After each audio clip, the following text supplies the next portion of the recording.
Good morning, everyone. Please be advised that the special meeting of the Planning and Land Use Management Committee will start at 10:30 or shortly thereafter. Thank you for your patience. Once again, the special meeting of the Planning and Land Use Management Committee will start at approximately 10:30 a.m. or shortly thereafter. Thank you.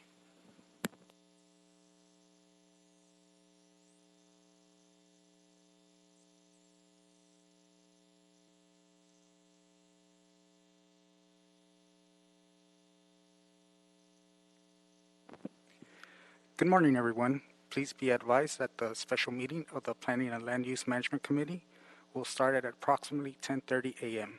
or shortly thereafter. Once again, the special meeting of the Planning and Land Use Management Committee, scheduled at 10 a.m., will begin at approximately 10:30 a.m. or shortly thereafter. Thank you for your patience.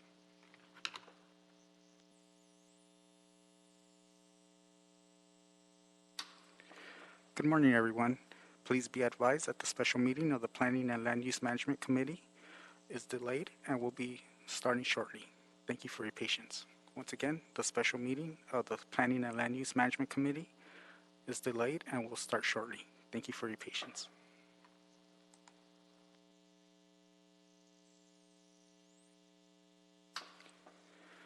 Good morning, everyone. Please be advised that the special meeting of the Planning and Land Use Management Committee will begin shortly.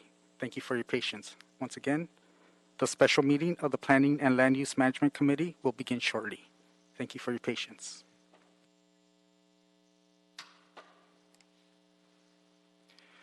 Good morning, everyone. Please be advised that the special meeting of the Planning and Land Use Management Committee is delayed and will begin shortly. Thank you for your patience.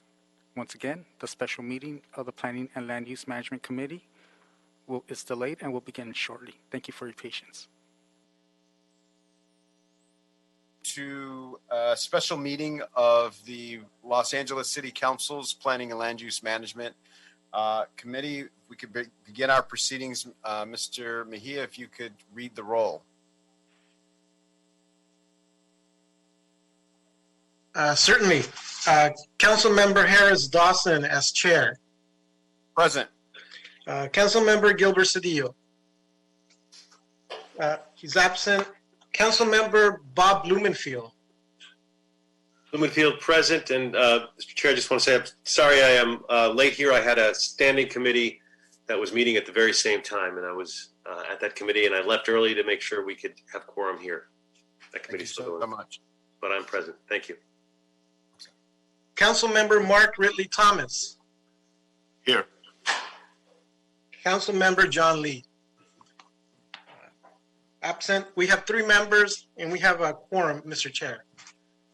Thank you so much, Mr. Mejia, and thank you, members, for making it this morning. I know it was a bit of time conflicts for a number of members, so we're happy to have quorum. Privilege of the chair. I want to welcome the gentleperson from Leimert Park to our committee, Councilmember Mark Ridley Thomas of the 10th Council District, as a new member to our committee. This is a special meeting, so we will not be taking general public comment, but we will be taking comment on each agenda item and multiple agenda items. So if we could begin our proceedings. Mr. Mejia, if you can read instructions to those on the line wishing to comment on items. Certainly. Members of the public who would like to offer public comment on the items listed on the agenda should call 1-669-254-5252 and use meeting ID number 161-644-6631 and then press number sign. Press number sign again when prompted for participant ID. Once admitted into the meeting, press *9 to request to speak. During public comment, city staff will call on members of the public by the last 4 digits of their phone number. By pressing *9, callers raise their virtual hand. Once the caller hears the last 4 digits of their phone number, they will need to press *6 to unmute themselves and should be ready to speak. Once the caller is ready to speak, he or she must state their name and the item or items they are calling to speak on.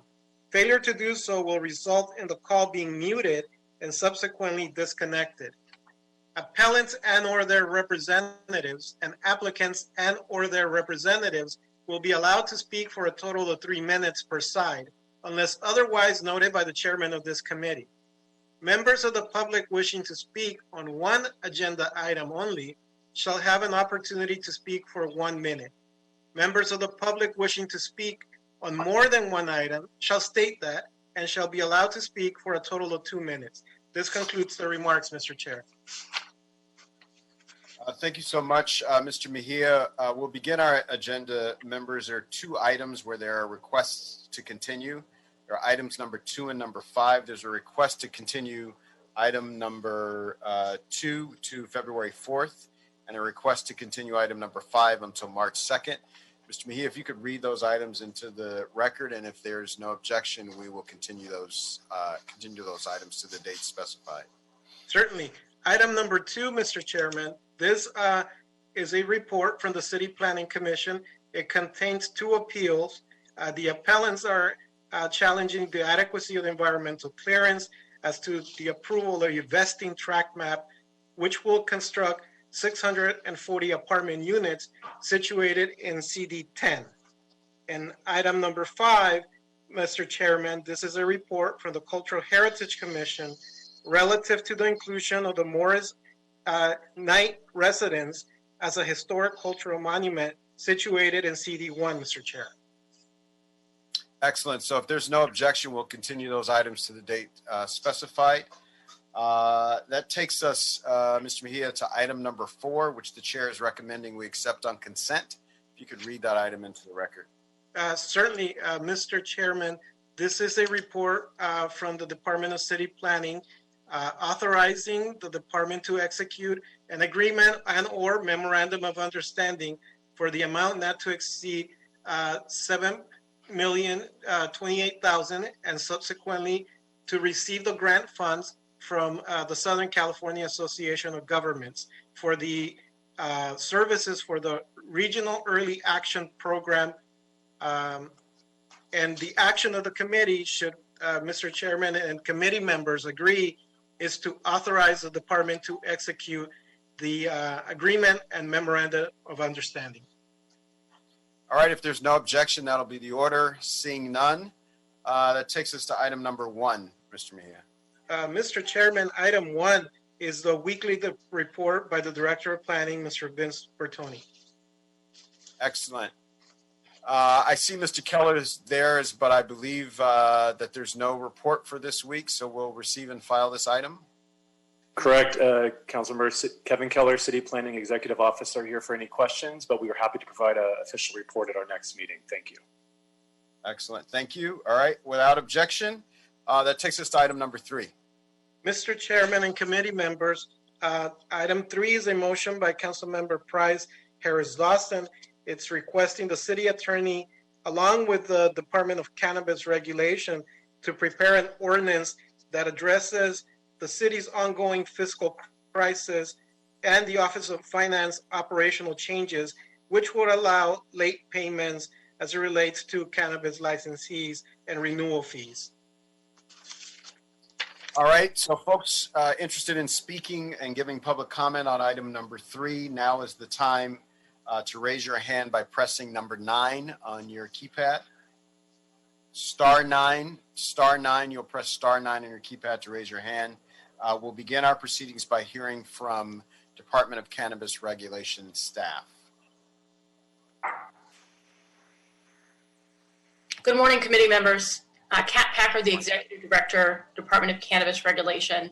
I'd like to pass things over to Jason Colleen, our Assistant General Manager, who will provide a brief summary of this particular motion. Good morning, committee members. Jason Colleen, Assistant Executive Director. The department is supportive of the motion. We're very thankful that this relief was introduced. The department submitted a report recommending a few minor modifications to the motion. The modifications we were seeking is for items number 1 and 2, which would create new late fees. We have existing expedite fees on the books, so we recommend changing the fees to reflect the fees that we already have. For items 3, 4, 5, 7, we would request that these be ongoing changes. These changes will provide DCR and finance operational flexibility to meet demands.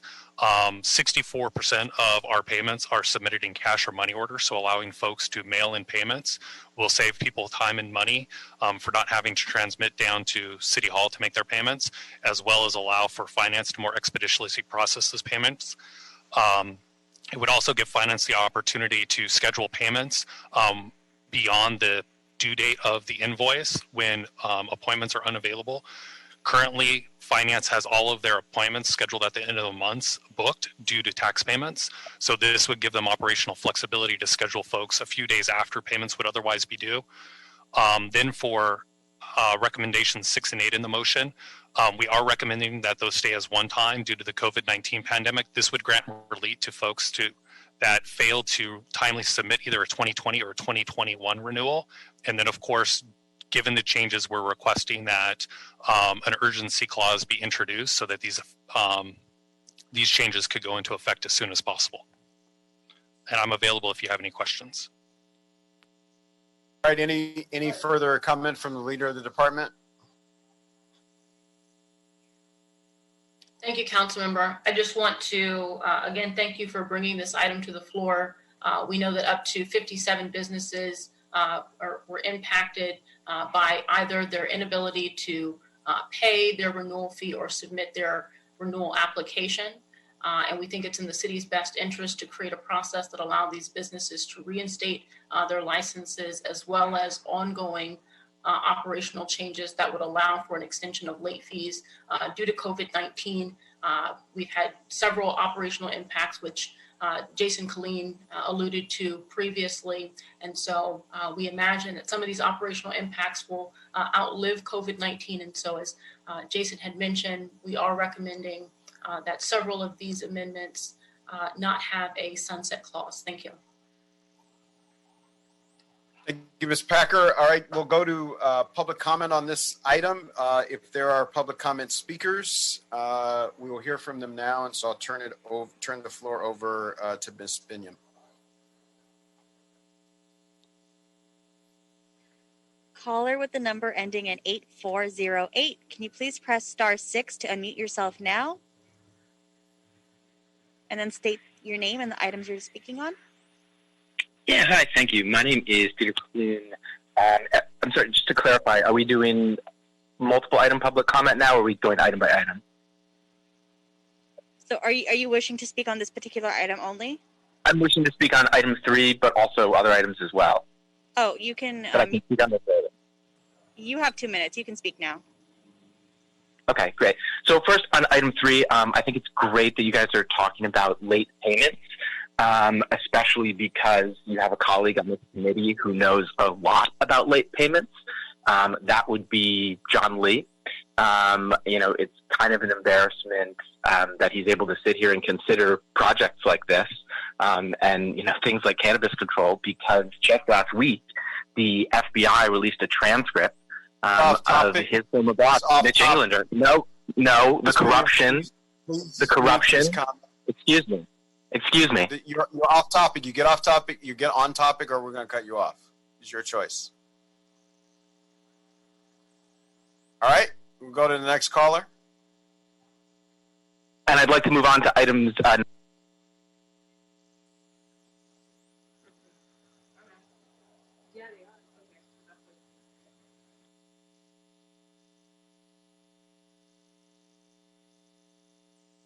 Caller with the number ending in 5180. Can you please press *6 to unmute yourself? I wish to speak on items 9 and 10.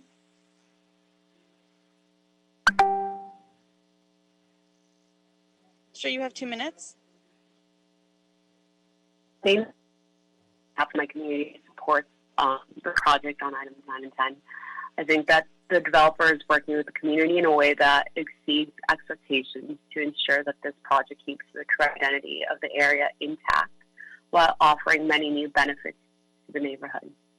I can't emphasize enough how exciting it would be to see such a well-planned project come to life, further enhancing this corridor of our city. I urge you to approve this project. Thank you.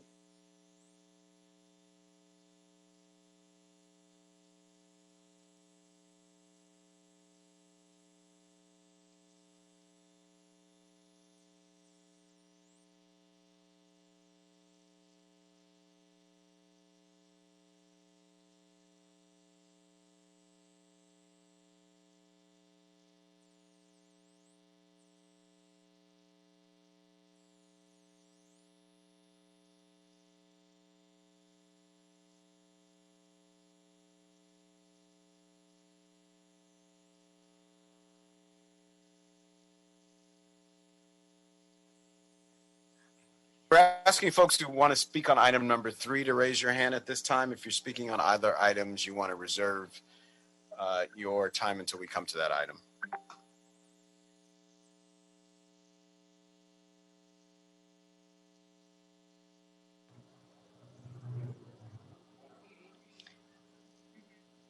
Caller with the number ending in 9917. Can you please press *6 to unmute yourself?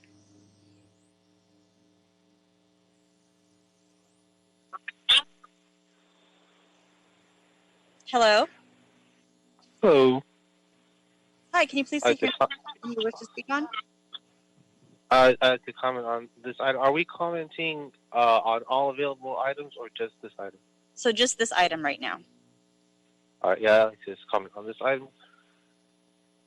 Okay, great. You have 1 minute. Thank you. Yes. Well, with regard to, I understand the need to allow certain businesses to, the need for certain businesses to be given space to survive in this climate. I find it interesting that it came from Marquise Harris Dawson, the biggest coward that we have in Los Angeles politics. I would call John Lee a coward, except he's not afraid of being a corrupt piece of shit, just like you guys aren't afraid of silencing public comment for no reason. I don't understand that. I don't understand what the point of you all limiting public comment for supposedly being off topic is, when this is one of the only avenues that we have to address the corruption on the council by allowing the genuinely heinous John Lee to sit on plum still, even though he's a known criminal. Thank you. That's your time. Caller with the number ending in 3157. Can you please press *6 to unmute yourself? Hello, everyone. I am Sarah Armstrong, Director of Industry Affairs for Americans for Safe Access, speaking on Agenda Item 3 today. When you lose 57 businesses, when they close, nearly 1/5 of the supply chain goes south. This will have a material effect on the ability of medical cannabis patients and consumers to access cannabis goods for therapeutic use in the midst of a global pandemic. Our organization is deeply concerned that refusing to treat the cannabis industry as the city does other businesses will result in a devastating disruption of safe access for medical patients. This access has been a core policy of the city since 2007. Failing to enact a mechanism for late payment of renewal fees will materially affect this policy. We stand in strong support both of this motion and Kat's report. We urge you to make this an urgency ordinance. Allowing for the late payment of renewal fees coupled with substantial penalties is not a gift. It is a temporary solution which cannabis businesses desperately need. If it is not forthcoming, many cannabis businesses will have to close their doors. Thank you.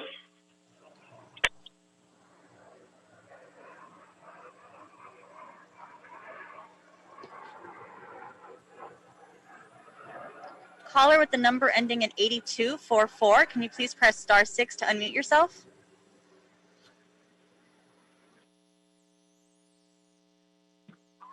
Hello, I'm attempting to call in on items 9 and 10, so I just heard the chairperson say that that's at a different time. So I apologize for dialing in now, and I'll dial in then. Oh, you can stay on the line, and we'll just get to you when we get to those items. You don't need to hang up and call back.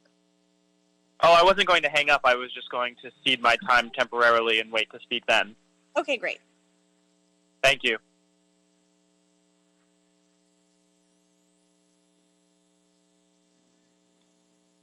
Caller with the number ending in 7823. Can you please press *6 to unmute?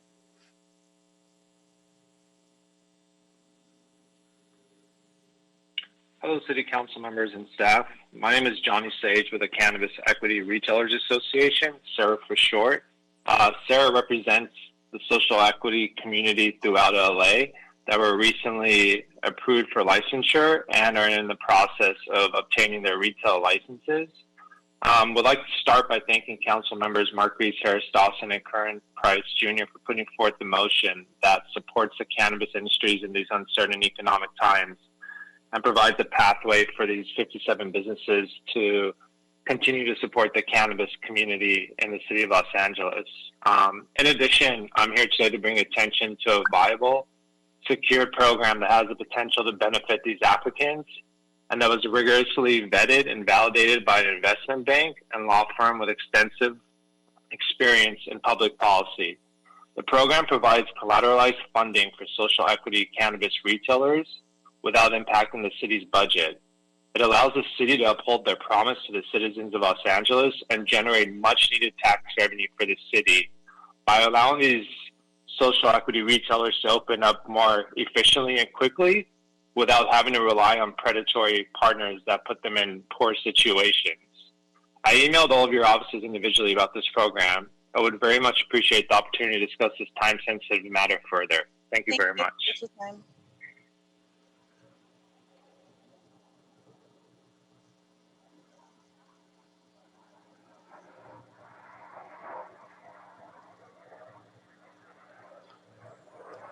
Caller, if you're calling in with a private number and you want to speak on this item, can you please press *6 to unmute yourself?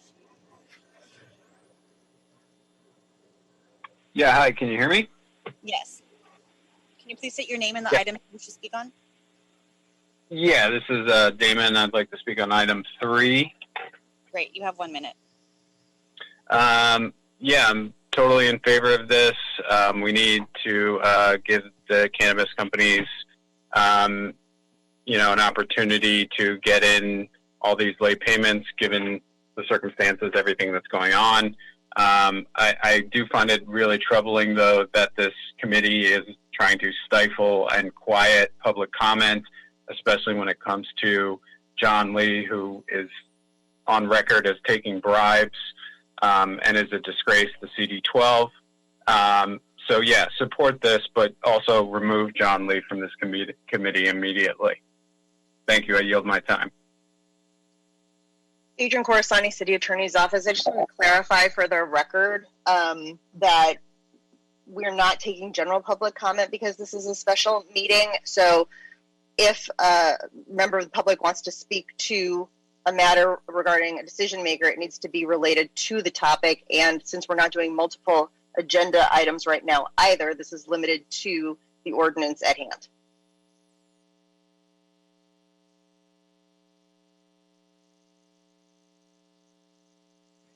Those are all the speakers for item 3. All right, thank you, and thank you for those who called in. I want to find out if there are any comments or questions from members of the committee. Mr. Ridley Thomas, Mr. Blumenfield. If not, I will recommend adoption of the amendments from DCR in its January 19, 2021 transmittal and request the Department of Cannabis Regulations with the assistance of the city attorney to prepare and present the ordinance. Mr. Mejia, can you call the roll? Certainly. Councilmember Harris Dawson as chair. Yes. Councilmember Gilbert Cedillo's absent. Councilmember Bob Blumenfield. Blumenfield, aye. Councilmember Mark Ridley Thomas. Aye. And Councilmember John Lee is absent. We have 3 members and a majority decision. Excellent. Thank you. We'll move.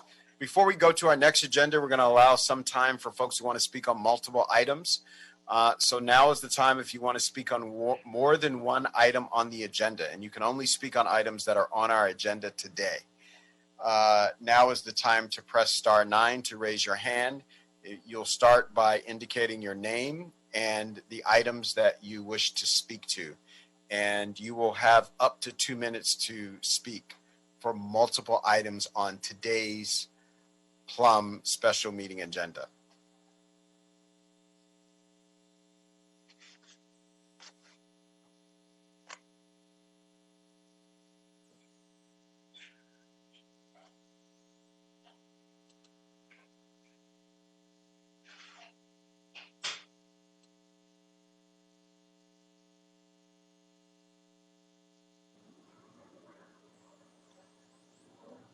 Caller with the number ending in 8244. Can you please press *6 to unmute yourself? 8244. Hello. Hello. Hi. Sorry. You wish to speak on? Can you hear me? Yes, we can hear you. Yes, I'd like to speak on items 9 and 10. Great, you have 2 minutes. All right. Thank you. Good morning, members of the committee. My name is Sean Silva, and I'm with Creed LA, and we're in favor of this project's approval. The applicant has worked closely with the community to bring forth a proposed project that is compatible with the surrounding area and benefits the local community. The project features 2 architecturally distinctive towers, a 53-story tower and a 37-story tower. Together, there are a combined 1,127 residential units and 34,600 square feet of commercial space to date. The applicant has also worked to create a CEQA-compliant and environmentally responsible project that adds residential units to a dense neighborhood that needs more housing desperately, also adding valuable community space, and is transit-oriented. Creed LA strongly supports this project and urges you to approve it. Thank you for your time.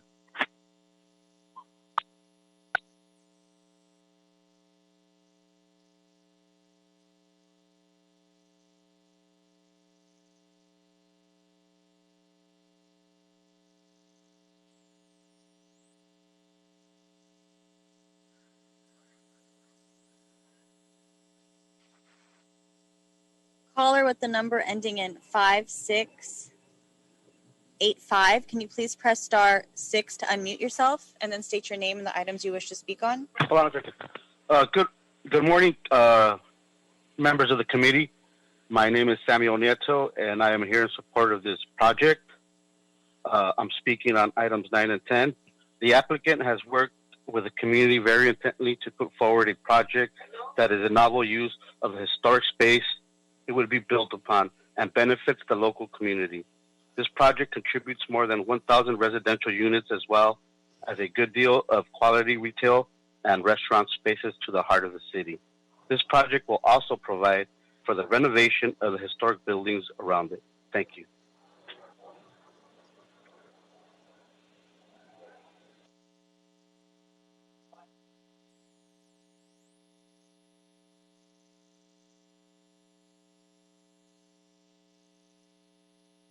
Caller with the number ending in 8408. Can you please press *6 to unmute yourself and then state your name and the items you wish to speak on?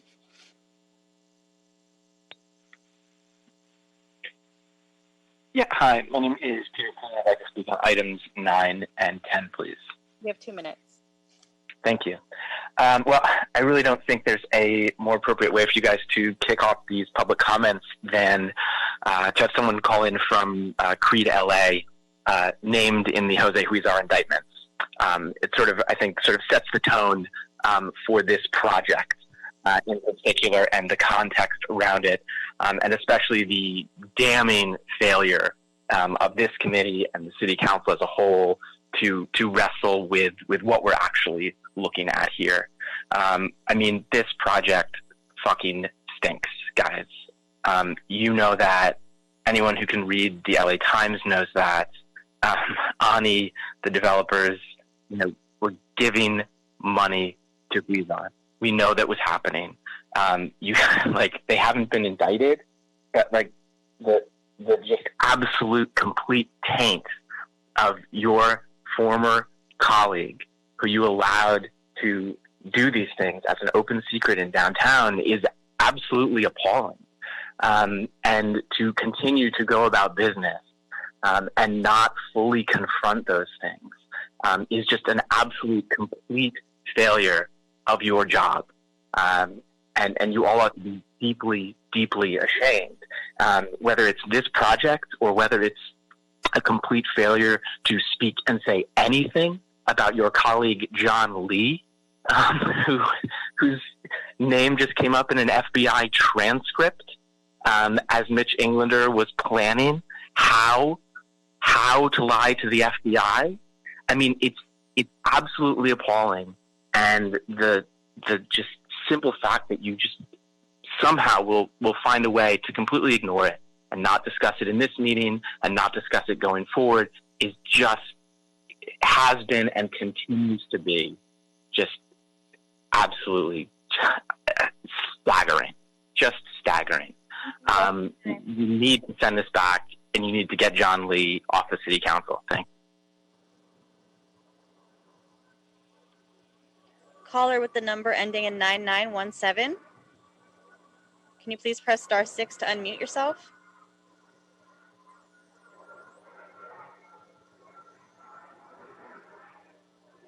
I'd like to speak on item 9 and 10. Sure, you have 2 minutes, sir. Thank you. I am very concerned with the Planning Commission allowing this project to go forth without addressing the corruption on the council, as well as the corruption among the developers before approving such a project. We've seen the city council approve many different projects over the years that have come as a result of many improprieties, or should I just plainly say corruption. And what do we have to show for it? We have a bunch of buildings in downtown that aren't the cultural centers that these developers will claim that they are, don't generate the revenue that they claim that they will, and leave the city with a gaping hole where a bustling city center should be. We're talking about downtown LA. These developers know exactly what they're getting out of it, but you guys don't. You guys are approving projects that you guys know are full of lies. We have a commercial industry that's going down the same way the housing industry went in 2008 because of these lies, and you guys are doing nothing to stop that. So you guys are allowing commercial projects to go through from corrupt developers that are going to blow up in our faces, hopefully long after the FBI has come after you guys, but more likely you guys will just be in cushy consultant roles, or God forbid, up in Sacramento. While the city has to deal with a bunch of projects that didn't work and blew up in our faces because you guys are too cowardly to stop them at this point before they can go forward and ruin the city even more. You guys don't do nothing at this point because you guys are in the pockets of developers. I don't expect much from you guys being led by the biggest coward in Los Angeles, Marquise Harris Dawson, but I would like you guys to start considering your legacies when considering these projects. Otherwise, you guys are all just going to end up as a bunch of John Lee staffer bees. Your time. Thank you.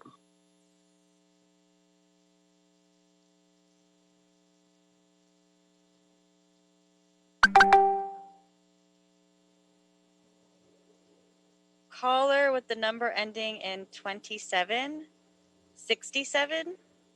Can you please press *6?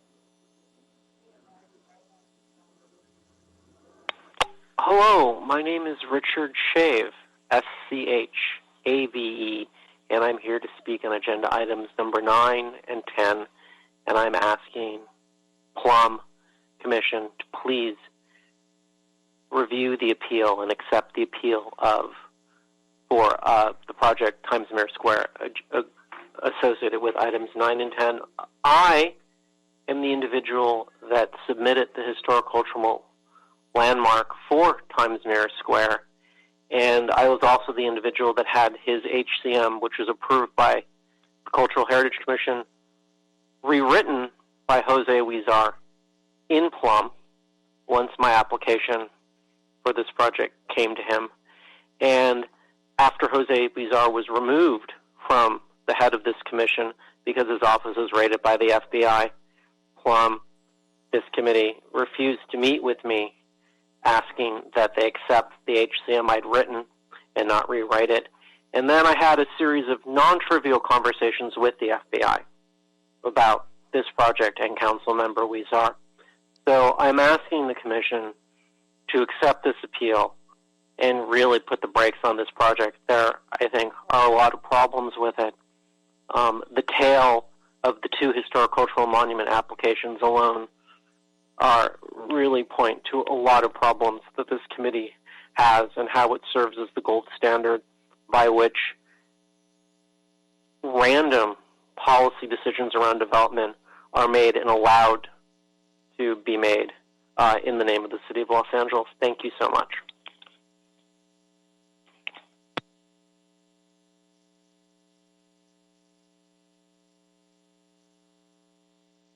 Caller with the number ending in 2531, can you please press *6 to unmute yourself? 2531. Please press *6 to unmute yourself.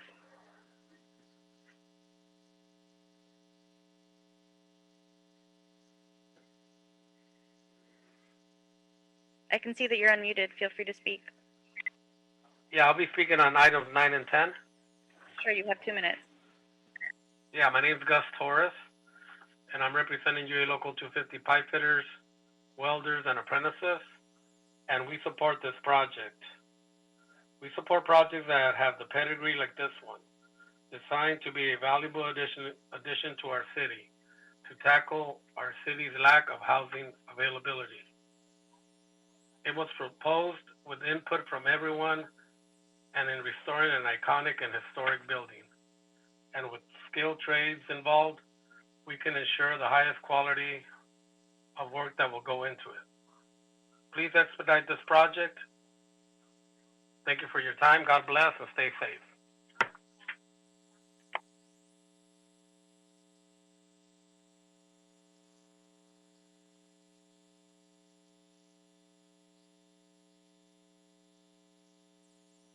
Caller with the number ending in 1474, can you please press *6 to unmute yourself? Hi, good morning. I'm Michael Shilstone with Central City Association, speaking on items 9 and 10. We're very supportive of Ani's Times Square project, which will bolster the Civic Center's growth as a neighborhood to live, work, and visit in downtown. It will bring vitality to this area with a mix of uses, including a ground floor reserved for restaurants and a grocery store, and a public paseo.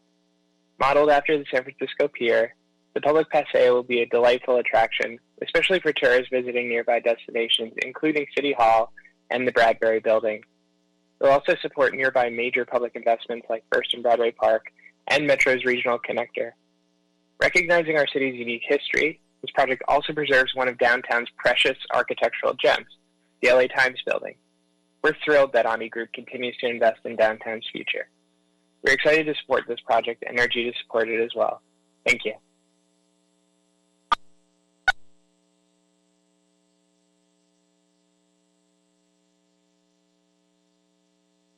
Caller with the number ending in 5218, can you please press *6 to unmute yourself? And then state your name and the items you wish to speak on.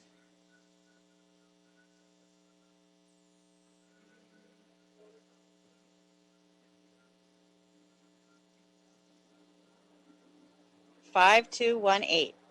Can you please press *6 to unmute yourself? Yes, can you hear me? Yes. Thank you. My name is David Silvis. I am the Planning and Land Use Chair for the Boyle Heights Neighborhood Council. I'll be talking on briefly on items 9 and 10 in regards to the Time Square project. I am asking you to place the brakes on this project due to the fact that of the involvement of former council member, disgraced council member Jose Huizar. Currently, my capacity at Boyle Heights Neighborhood Council is relooking at everything within our neighborhood and beyond in CD 14 that Mr. Huizar was involved in. The fact that he was involved in this project should be an automatic red flag that this needs to be reanalyzed, and anybody with this project needs to be held accountable for what's happening and have them probed. It's unacceptable. We are still reeling through things that he has done to the Boyle Heights community, and I'm sure his impact went beyond that.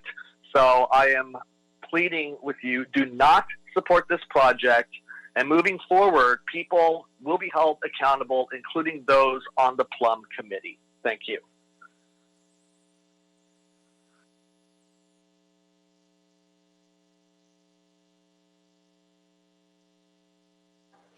That exhausts the speakers on the multiple comment list. Thank you. Thank you to everybody who called in. I believe that leaves us at item number 6, Mr. Mejia. Yes, councilmen and committee members. However, I believe that the city clerk needs to do a verbal roll call on item number 4, the SCAG grant, for the record, Mr. Chair. Okay. Thank you, Mr. Chair. Councilmember Harris Dawson? Yes. Councilmember Blumenfield? Blumenfield, aye. Councilmember Ridley Thomas? Aye. This item is approved on a majority decision. Thank you, Thank you.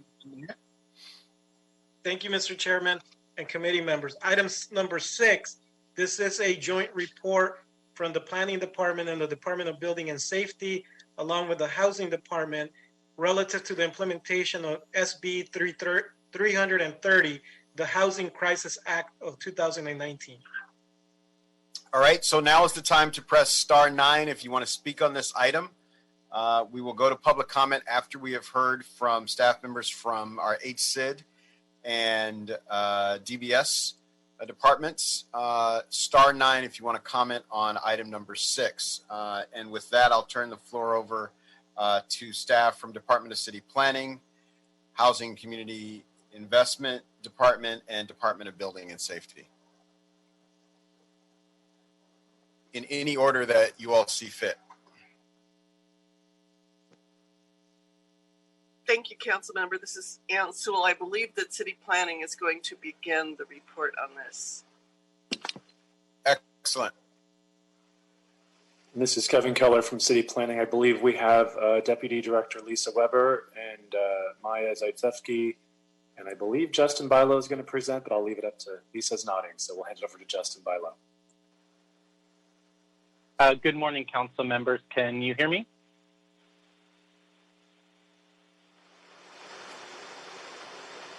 Good morning. This is Justin Bilo with Los Angeles City Planning. We're going to be presenting on the implementation of the Housing Crisis Act of 2019, also known as SB 330. I'm going to be sharing my screen for some slides that we have to go along with this presentation. And for any members of the public who want to follow along, we also have these slides available on both council files associated with this item. That's council files 20-0047 and 19-0400. Just give me one moment while this loads up on my screen and we'll get started.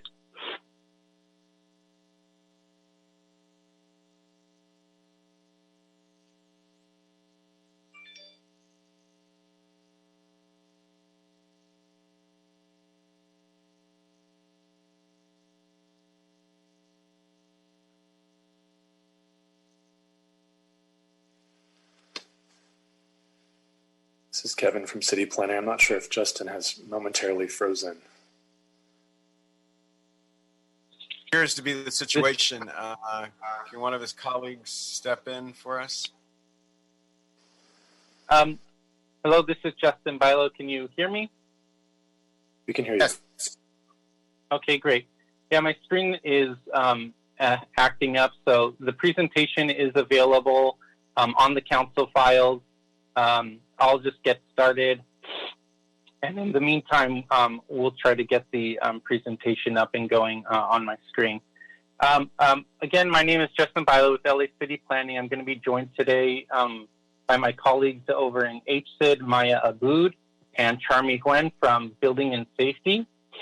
The purpose of this report is to respond to a motion under Council File 20-0047 and a joint report by Plum and the Housing Committees adopted by City Council to report on directing the departments in consultation with the Office of City Attorney to report on the implementation efforts relating to SB 330.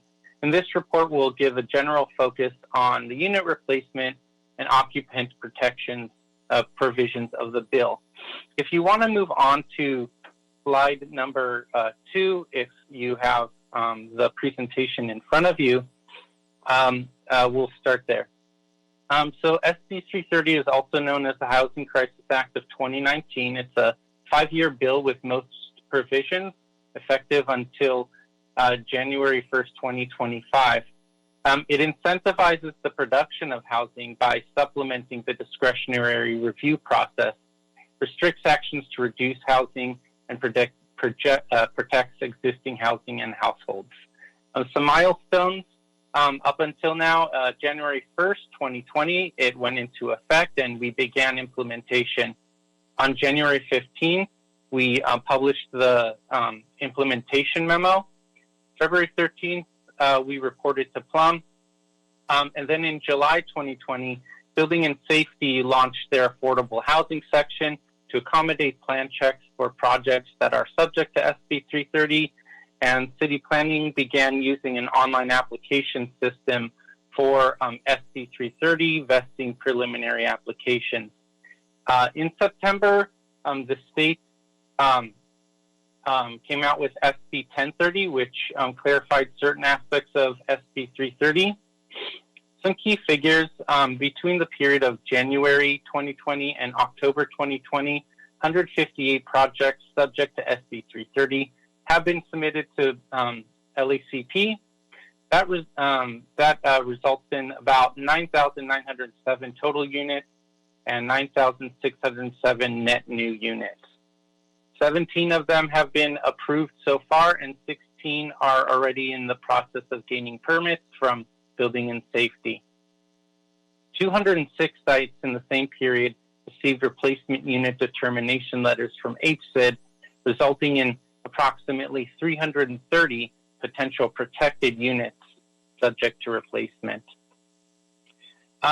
So the departments have also been directed to respond to a number of specific questions about how certain terms are defined and how various provisions of the bill are applied. Just to start that off, we're going to start with some of the broad qualifiers. What are the projects and processes that make a project subject to SB 330? There are really two broad qualifiers. The project meets the definition of housing development project, and it also goes through a discretionary process. So I'll start with the definition of housing development project. This is the first qualifier. Housing development project is any of these four things. It creates 2 or more residential units only. It's a mixed-use development with at least 2/3 of the building area dedicated to residential uses. It's transitional housing, or it's supportive housing. A housing development project is not the development of only one unit on a site, and it's not non-residential development. The second qualifier is whether it goes through a ministerial or a discretionary process. SB 330 applies only to discretionary projects, so projects that would file a case with city planning, and not to a ministerial project that starts its process through Building and Safety. Okay, so at this point, I'm going to hand it over to my colleague, Maya Aboud at HCID, to explain some of the implications of this bifurcated system and summarize a number of other related implementation efforts. So Maya, I'll hand it over to you. Thanks, Justin. So as you can see on the chart on this slide, the ministerial projects are only subject to affordable housing replacement requirements if they are using land use development incentives such as TOC or density bonus, or if beginning in October 2021, they are located on the site identified through the housing element. Ministerial projects are not subject to the right to return provisions of SB 330. There has been some concern about by right projects not being subject to the replacement requirements and the right of return provisions, particularly concerns about the impact to displacement. Based on a very preliminary analysis of 6 months of permit data, most of the by right projects that have proposed to demolish multifamily housing are located in areas experiencing some displacement pressure and are typically demolishing 2 to 3 units and constructing 2 to 4 units. Due to these concerns, HCID, DBS, and planning are proposing to report back with a more detailed analysis of by right trends and the implications for development and displacement before the end of the fiscal year. So moving on to the tenant's right to occupy up to 6 months prior to construction. SB 330 provides that any existing resident will be allowed to occupy their unit until 6 months prior to the start of construction activities. To enforce this provision, the city will define the start of construction as the first inspection on any construction permit related to the proposed housing development project. HSID will not clear a demolition permit for an SB 330 project until the project has a new construction permit issued by DBS. To further comply with the 6-month rule, HSID will allow all renters in an Ellis building to stay in their units for up to a year if at least one of the other units in the building is occupied by a disabled or elderly person. The motion also asked us to report back on whether or not replacement units count towards the affordable housing requirements for density bonus and TOC.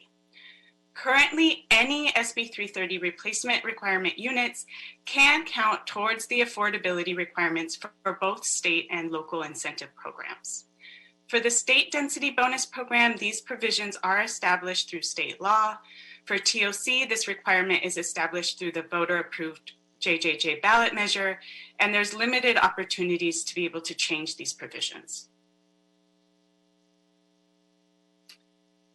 SB 330 requires that tenants living in protected units be allowed to return to the new development at an affordable cost.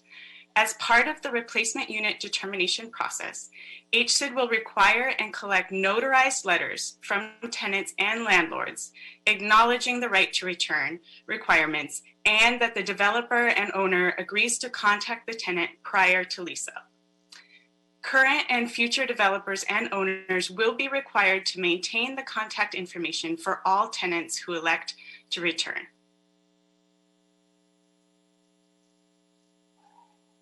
There were also questions during the last Plum Committee meeting regarding penalties for non-compliance and establishing a private right of action.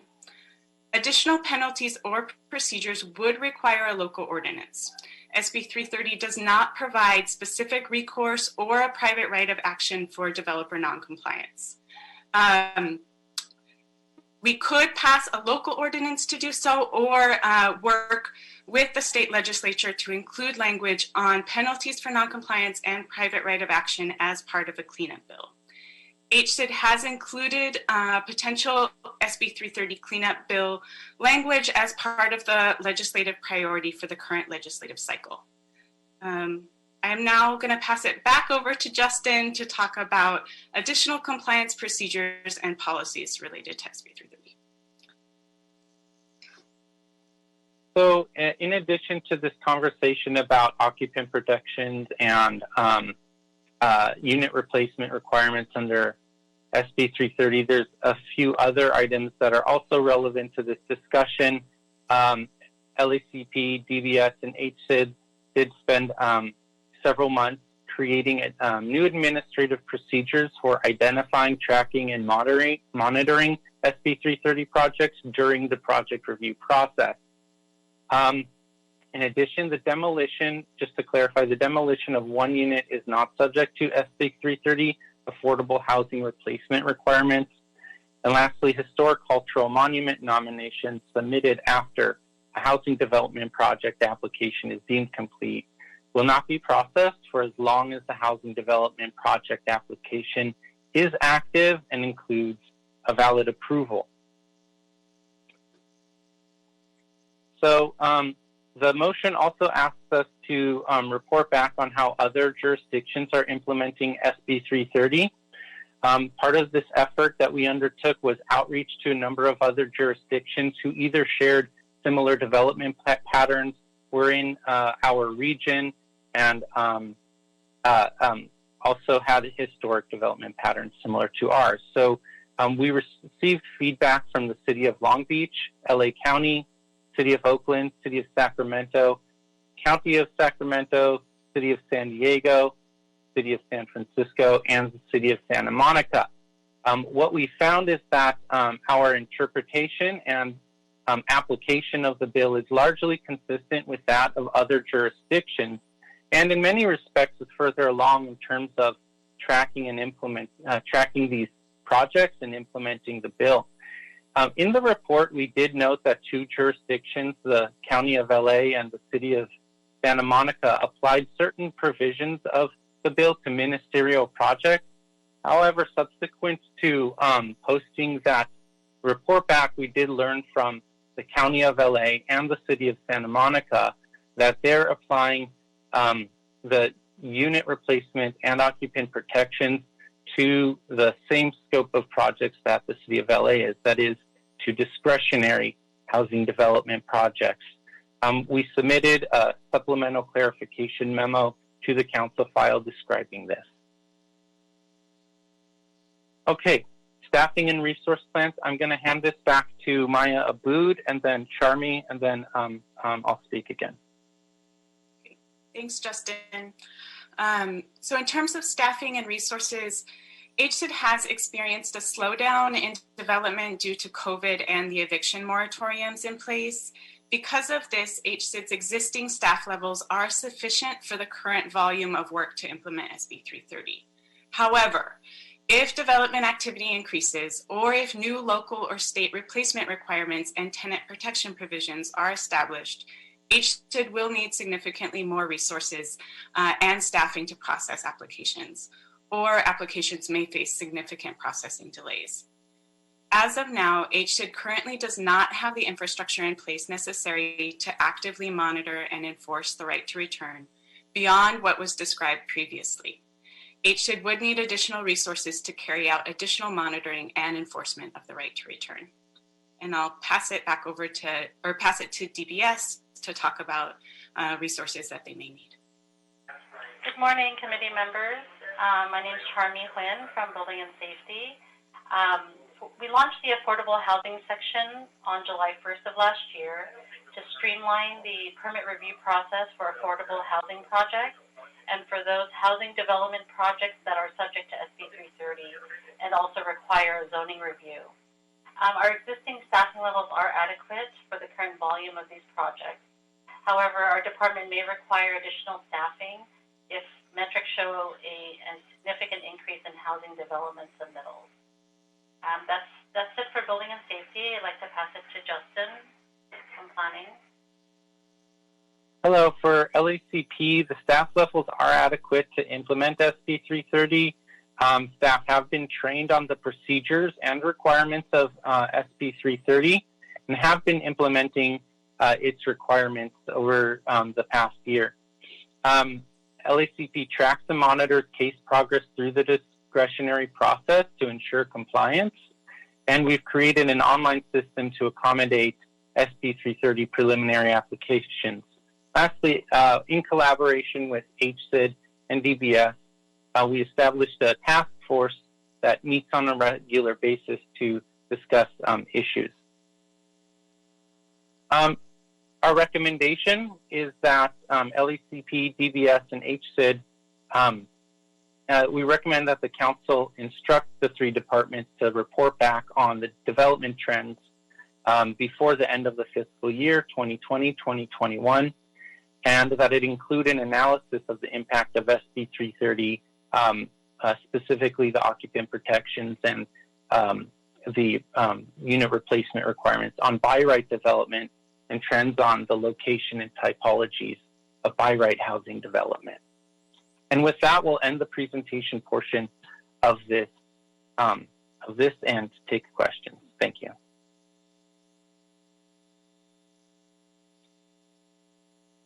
All right, if there's nothing further from staff, we'll go to public comment on this item.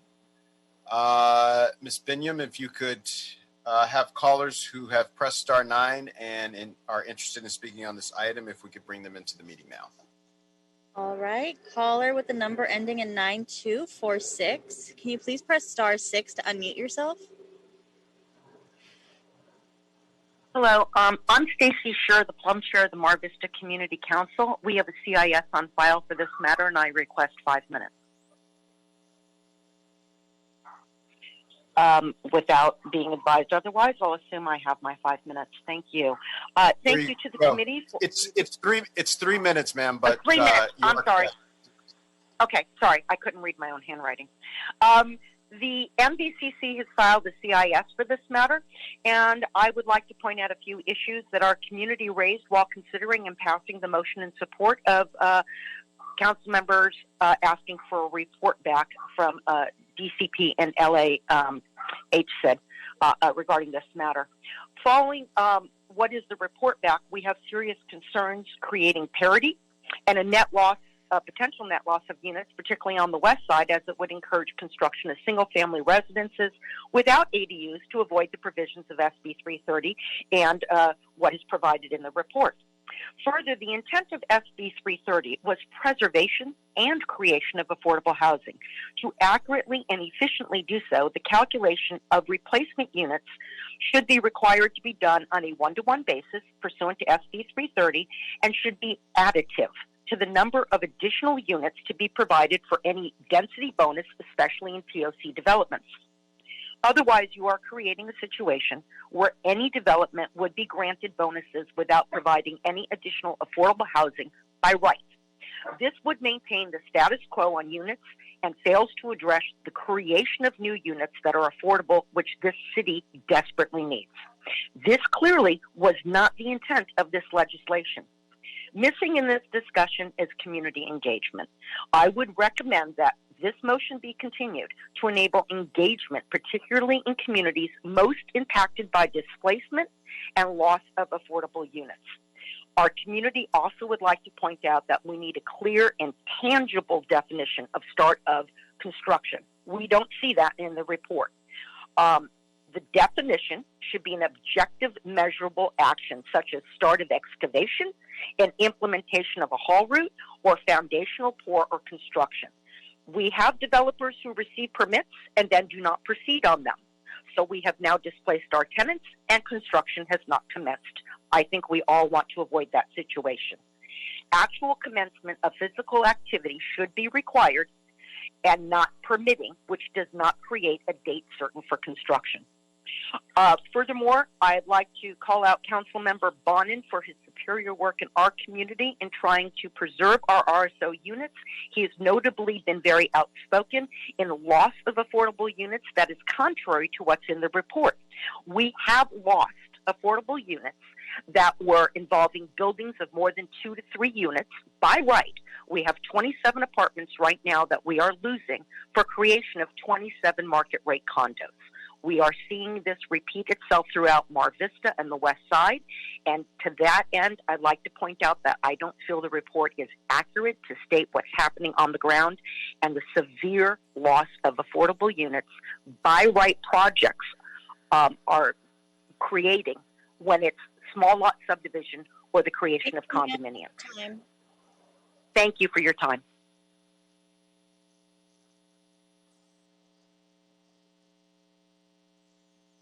Caller with the number ending in 4859. Can you please press *6 to unmute yourself now? And then state your name and the items you wish to speak on. Hello? Hello. Yes, my name is Carlos Fuentes. Just want to agradecer a Mr. Cedillo por apoyar a la comunidad de la vivienda y al mismo tiempo lo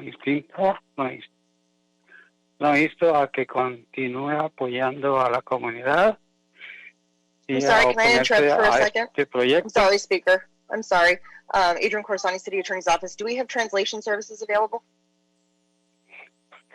A menos que No, but viviendas if the accesibles. chairman Gracias wishes, I can nuevamente. translate.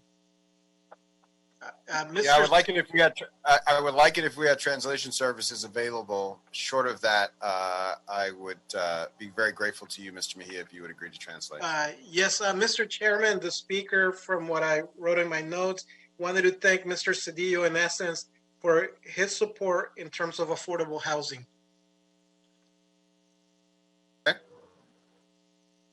Gracias nuevamente. He thanks you and the committee members.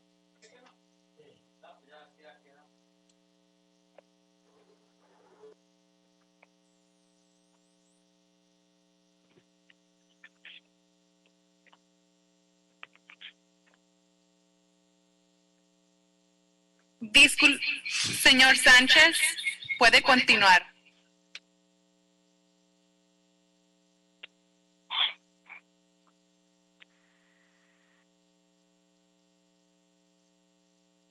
That concludes our speakers on this item. All right. Before we go to questions and comments from members, I'll ask staff working on this report if they have any responses to the issues raised in public comment.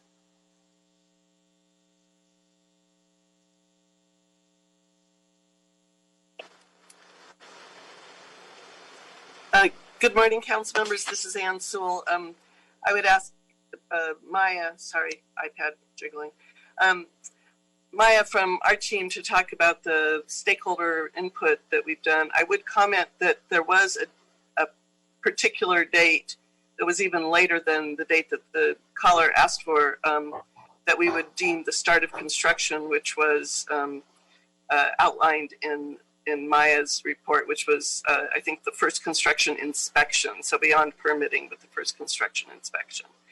But perhaps Maya or anybody from planning would like to talk about the process that we've gone through. Hi, this is Charmy from Building and Safety, and I'd like to comment on the definition for start of construction activities. We determined to use the definition of start of construction that's found in the building code, and that is regarding when an excavation for a footing, so when they start work to excavate for foundation work, that is considered the start of construction. Also, any start of grading work would be considered start of construction. So that's how we define start of construction for these purposes.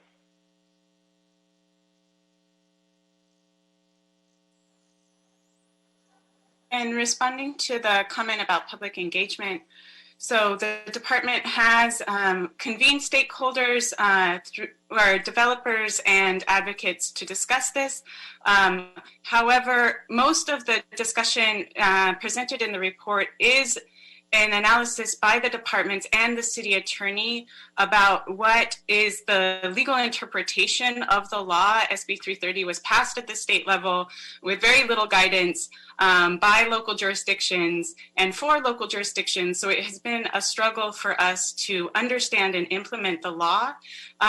We do understand all of the feedback that the caller was discussing about displacement concerns, about by right concerns, and we are hoping to discuss that more through our broader policy initiatives, such as the housing element, which will talk more about replacement requirements, right of return at a broader citywide level rather than just the implementation of SB 330. And Claudia, I don't know if you have anything to add, or Justin. No, that sounds about right. And I think there's a lot to be pursued legislatively and clarification, because the state law is unclear on some of these key provisions, in particular on the replacement requirements, some of the definitions, and also the right of first return. And so we definitely need to seek further clarification from the state in order for us to be able to implement that, or alternatively to have a discussion locally and explore that through a potential change in the city, or via the discussions that we will be engaging in via the housing element. This is Justin with Los Angeles City Planning, just to talk more about this question about the applicability of SB 330 to by right projects. When we're talking about what parts of SB 330 apply to by right or discretionary, I think this discussion usually focuses in on the unit replacement and occupant protections in the bill. And there's a specific piece of language in the bill that refers to where those specific provisions of SB 330 apply. And it makes reference to a project that goes through an application process that's discretionary. So it's pretty clear from reading the language of the bill that those specific provisions of SB 330 do only apply to discretionary projects. All right. Thank you to folks who called in and commented on this item and staff that reported on it. I want to open up discussion to members, Mr. Blumenfeld or Mr. Ridley Thomas, if you have questions or comments regarding this matter. Mr. Blumenfield. Great, thanks. No, that was a good presentation, and I appreciate your response. I was concerned about the caller's comments about losing affordable housing, but it sounds like you're saying that that's not the case. Maybe I just wanted to ask more generally, and I think you covered this a little bit about so far what has actually been the impact of this legislation. Has it caused us more housing production? What percentages of the projects that were filed after it was passed are a total percent of the housing? Like, what are the trends we can see so far?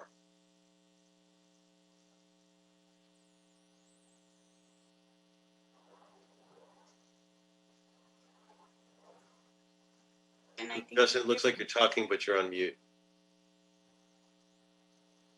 Can you hear me now? Yes. Yes.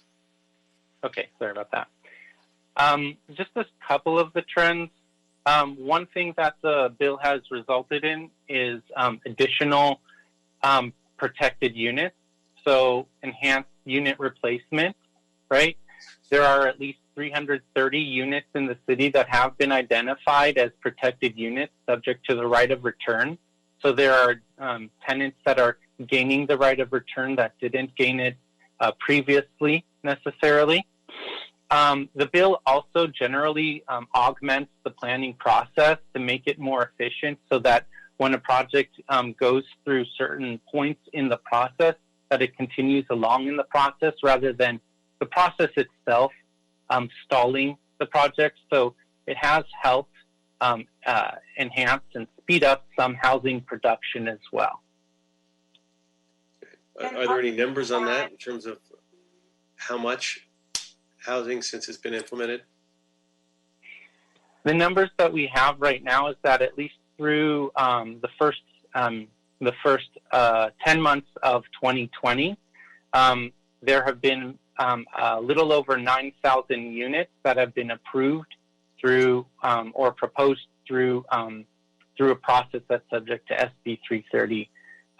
17 of those have been approved in that period. 16 have already started getting their construction permits from Building and Safety. Right, although there's no way, I guess, to figure out if absent SB 330, how those numbers would have been different.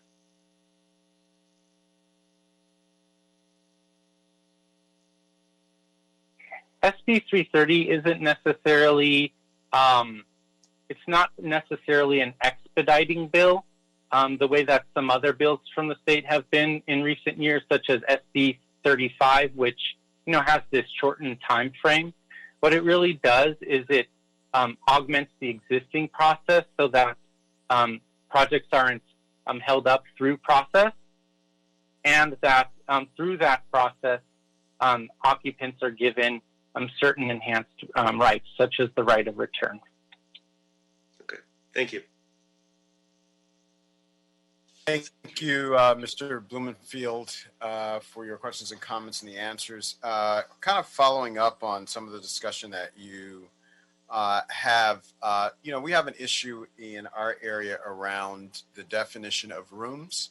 We're undergoing that right now with the NSO that we're working on. So this notes that there should be replacement units, and the replacement units should have a similar number of bedrooms. Is there any reference to or way to deal with the issue of the size of the bedroom, or what qualifies as a bedroom and what does not?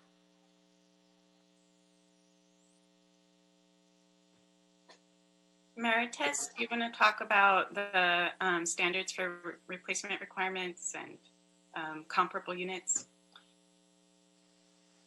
In the line.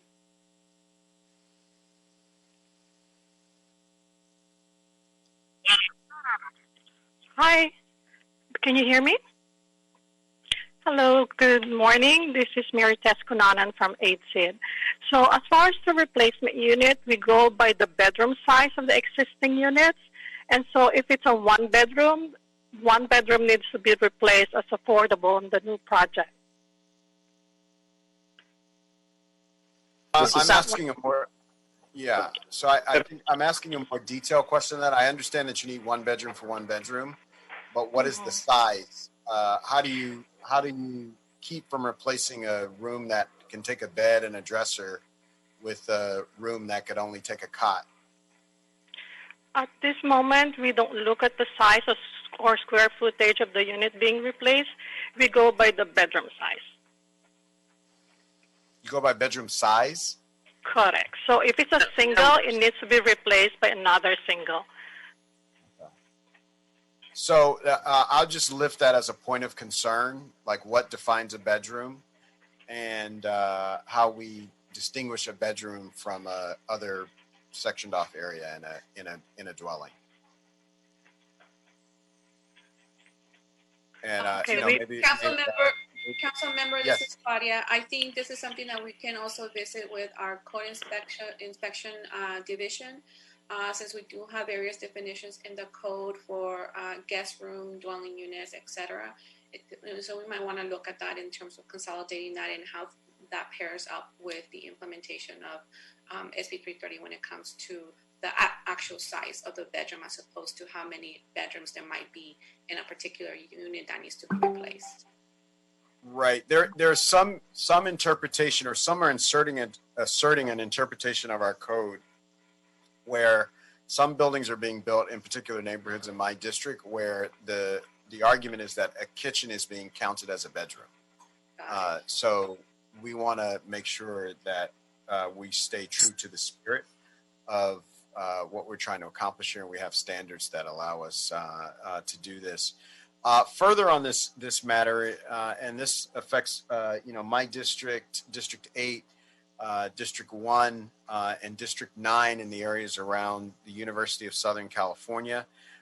This report notes that 65% of the ministerial projects, and I know we're not in a normal time period, but the 60% of the ministerial projects that don't include replacement units are in South LA. Particularly around the University of Southern California. So what can we do about that? So we're losing RSO units that are primarily duplexes or triplexes, and they're being replaced with units that are not RSO that are really targeted towards students. And the whole makeup of the way the unit is built doesn't facilitate family living. It really presents dormitory style living. And so I wanted to hear more about how you all think we might deal with that project, because it's clearly concentrating in one part of the city. Maya, you want to talk a little bit about the trend that we have so far, but that we don't have enough, evidence of certain items to make certain conclusions, but we can give you an idea of that. Go ahead. So the statistic from the report is based on that 6-month permit data. And so it is limited data. We are hoping to come back before the end of the fiscal year with a more detailed analysis of the trends. But I do think that you're correct. And it's those kind of duplex in the front, duplex in the back that are demolishing either a single family with an ADU or some of the older small RSO units. In terms of the replacement requirements, there could be a local ordinance that extends replacement requirements for by right projects, extends right of return for by right projects. That would be beyond our interpretation of SB 330. And again, we've been having this conversation as part of broader housing policy through the housing element, through other broad citywide housing policies. But that's one way to get the replacement units. In terms of the structure of the housing, the dormitory style versus family housing, we would have to think a little bit more about that. That's beyond kind of the structure of SB 330 and replacement requirements, but I don't know if planning has anything to add. Yeah, this is Kevin Keller from City Planning. That's very helpful. I think to kind of follow up on the council members' inquiries, these programs are kind of optional to enroll in. So as I think Housing was pointing out, projects may just do a standard project that does not require replacement of existing units. I think there was a reference to an ordinance to do that. That would be a big lift, but I think it's something we need to start talking about. And I don't believe it exists in the city at this time. We also have, for some of the, I guess you're saying when there are very large numbers of bedrooms created as part of units, that may be more suited for students. We are working on an existing overlay, the neighborhood stabilization overlay, which can help regulate a maximum number of bedrooms or provide more guidance there.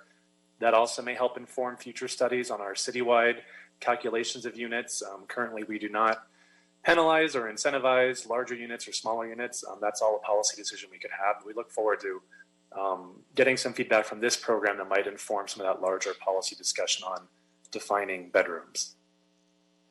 Thank you for that. Obviously, that's I want to plant that flag there and get us thinking about it.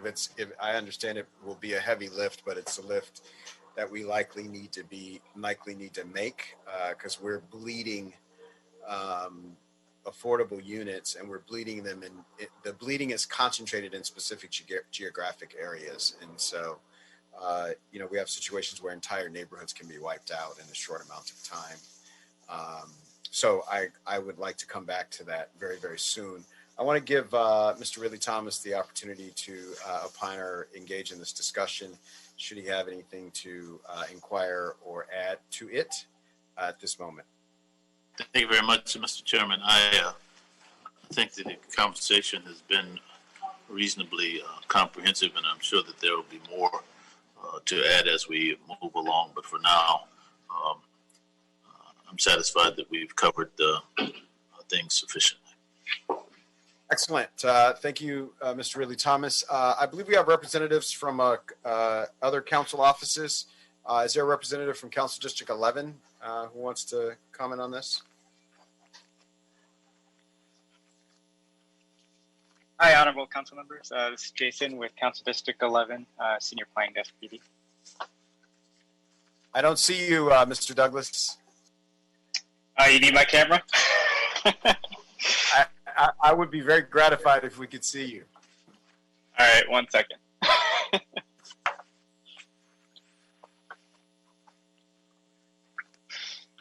Be careful what you pray for, Mr. Chairman. Don't run away. Yes, so we wanted to comment on this report back. So SB 330 set out to prevent local governments from reducing their zone capacity, limiting the application of non-objective design standards that drive up building costs, and prevent the creation of barriers to reduce housing production. So as a production bill, tenant protections were not necessarily the primary focus of SB 330. However, the bill has opened up the door for the city of Los Angeles to be a leader in balanced housing production with the preservation of affordable housing and a reduction of displacement. In reviewing this report prepared by City Planning, HCID, DBS, a number of implementation challenges have been identified. For one, SB 330 creates a complicated patchwork of tenant protections across the city and presents real challenges to facilitate transparent planning processes. Tenant protections and the preservation of low-income housing only apply to discretionary projects and not by right projects, as the council member mentioned. This alone creates parity in terms of who is protected and who is not. Moreover, the city has not allocated resources to be able to ensure that the tenants that are protected from displacement receive the resources and services necessary to ensure the realization of the rights that are afforded to them. Secondly, SB 330 ultimately fails to address the goal of no net loss, particularly in our council district. A housing development project is defined as any project that results in more than one unit, including the development of single-family dwellings in conjunction with an ADU. Not only does SB 330 create a perverse incentive to encourage developers to pursue by-right projects and disincentivizes developers to include ADUs in new construction projects to avoid SB 330 provisions. The West Side is already challenged with mansionization projects in multifamily neighborhoods that ultimately reduce existing density and damage neighborhood integrity. Lastly, the enforcement of SB 330 provisions and the protection of tenants' rights remains elusive. There are preventative measures in place, such as requiring a declaration from stating that the project is not subject to SB 330. HCID would also withhold demo permits until project demonstrates that it's not subject to SB 330. However, the construction start date defined in the report back is not fixed and can range anywhere from 6 months to a year. Additionally, there's no clear recourse for a developer there's no clear recourse if a developer triggers a discretionary action midstream or fails to ensure tenant relocation, a right to return, or occupancy for up to 6 months. In light of this, the council member requests that Plum consider in their deliberation these 3 actions. 1, requesting that Los Angeles City Planning report back on a supplemental administrative procedure outlining how SB 330 will apply to projects that also require a Mellow Act compliance review. And this is specific to the coastal zone in our district and in CD 15. The report back should clarify how SB 330 will apply to projects when the bill provides stricter standards to preserve affordable housing than interim administrative procedures for complying with the Mellow Act, also known as the IAP. Secondly, the council member requests that HCID report back with a plan to create a program that includes outreach and education to ensure that at a minimum, requirements such as relocation benefits, a right of first refusal, and occupancy for tenants up to 6 months prior to the start of construction are fully satisfied per SB 330. Additionally, the council member requests that the report back should consider and present immediate actions for City Council to take to allow recourse for a private right of action for a developer for when a developer is in noncompliance, and also to potentially expand tenant protections to by right projects. We also would like the report to highlight any staffing and resource challenges that this program might present. Lastly, the council member requests that Plum consider the preparation of an ordinance to extend the definition of housing development project to include new single-family homes or 1 unit. This ordinance should prevent all new and substantially remodeled single-family homes in multifamily zones and ban the construction of new single-family homes where 2 or more dwelling units were demolished at the site. The council member also wishes that the ordinance should include additional no net loss provisions to restrict housing developments from replacing existing density on the lot. With that, we thank you for your consideration of these requests. All right, thank you, Mr. Douglas. If there are any other council offices that want to participate in this discussion, now is the time to make yourself known. Mr. Mejia, I believe that CD 11 has presented the request for report backs and other amendments to you for our consideration. So we'll do that as a part of this motion or this item. I don't see anybody from any other council offices. So Mr. Mejia, if you could read the recommendation with the amendments into the record for our consideration. Certainly, Mr. Chair and committee members.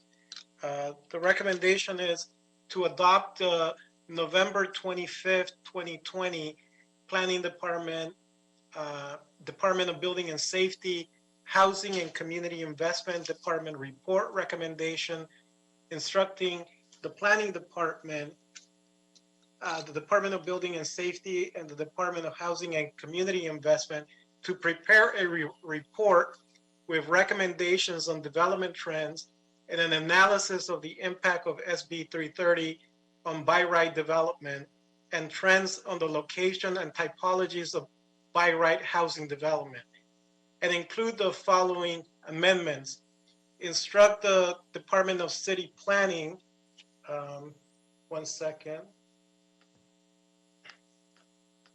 Instruct the Department of City Planning, Building and Safety and Housing to report back on recommended policies for the city to develop in addition to SB 330 for ministerial projects where there is a loss of protected units. In addition, Mr. Chairman and committee members, I can read into the record, if you like, the language provided by CD 11.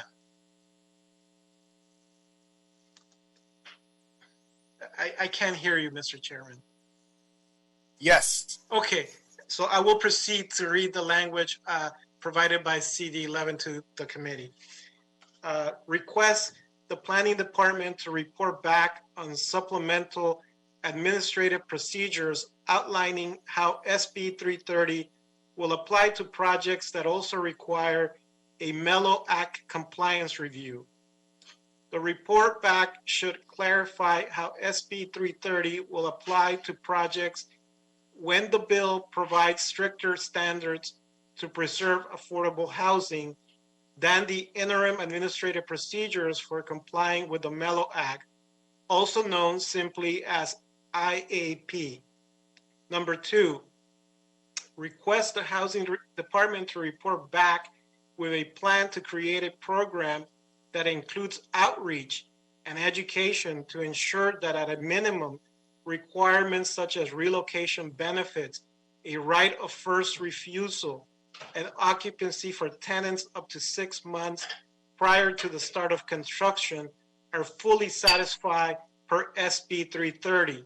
Additionally, the report back should consider and present immediate actions City Council can take to allow for recourse or a private right of action for developer non-compliance. The report should include staffing and resource requirements to implement these services.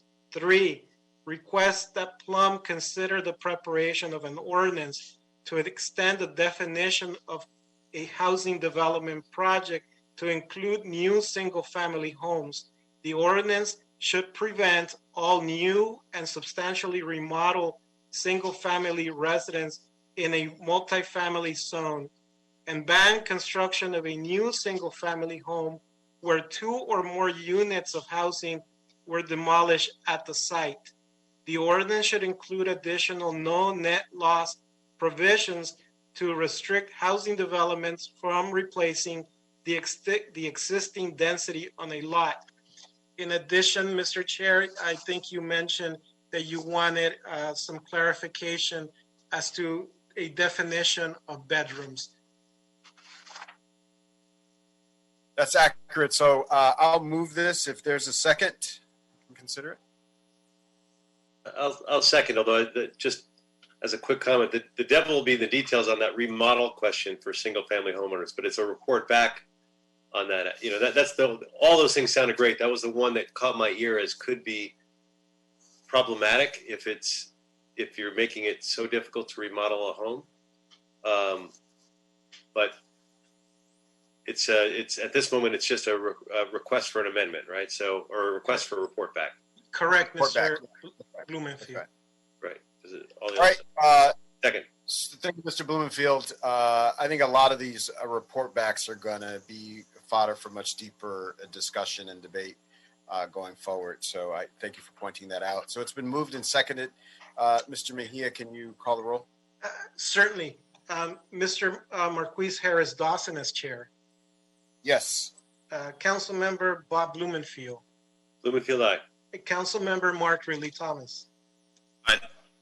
That's 3 votes, Mr. Chairman, and that carries. Excellent. That takes us to item number 7. Mr. Mejia. Yes, Mr. Chairman, item 7 is a report from the Central Los Angeles Area Planning Commission.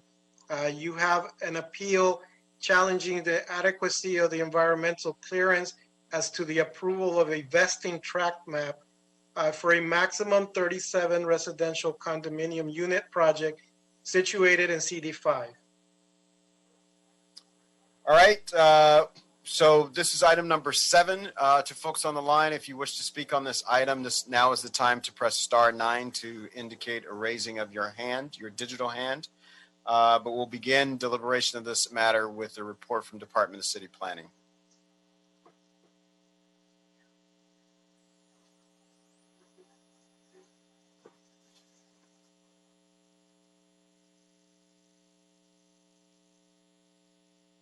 Hello, this is Chi Dang with the Department of City Planning. Are you able to hear me? Yes, ma'am. Yes, ma'am. We can hear you. Great, perfect. Good afternoon, Plum Committee.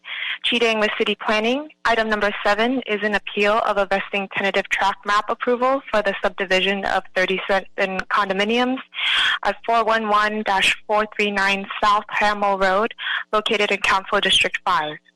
I will now provide you with some background on the proposed project. The project site was previously developed with 29 residential units. On March 12, 2019, the Department of Building and Safety issued a building permit for the construction of a 4-story, 38-unit apartment over a one-level basement garage. On July 15th, 2019, the applicant applied for an application for a vesting tentative tract map for the creation of 37 residential condominiums. The advisory agency approved the vesting tentative tract map and adopted a Class 32 categorical exemption on September 9th, 2020. This decision was subsequently appealed to the Central Area Planning Commission, which in turn denied the appeal and sustained the decision of the advisory agency. Before you today is an appeal of the Central Area Planning Commission's decision. The appellant has two main appeal points. First, incompatibility with the general plan due to concerns with the loss of RSO units. And second, the appropriateness of the adopted Class 32 categorical exemption.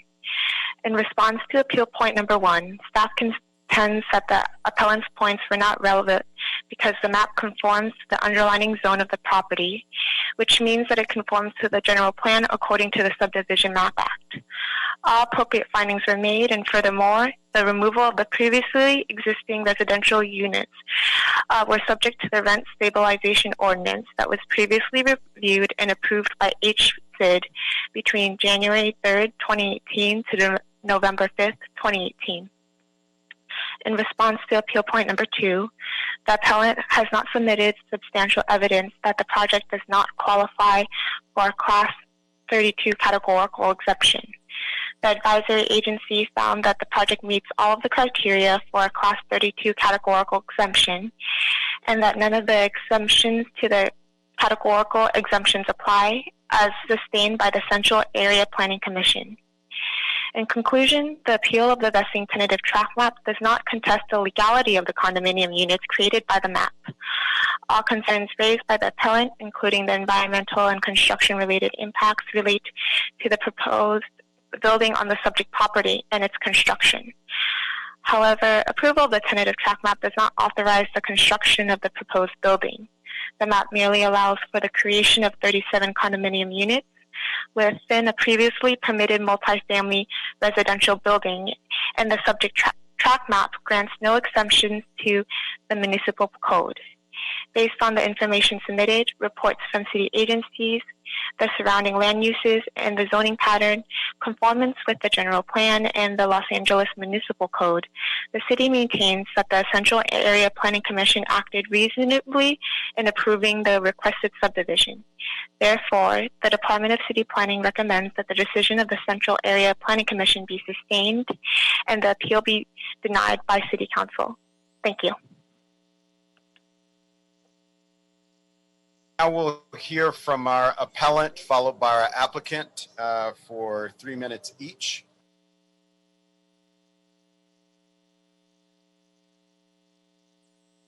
Keith Nakata, can you please press *6 to unmute yourself?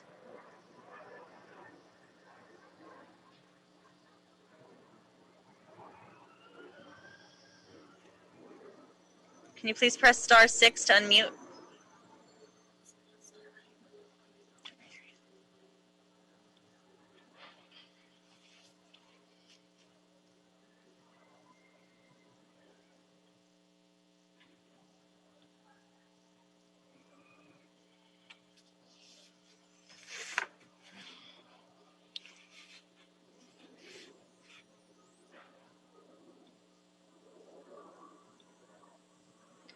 I think the appellant might be having some difficulties getting on the line.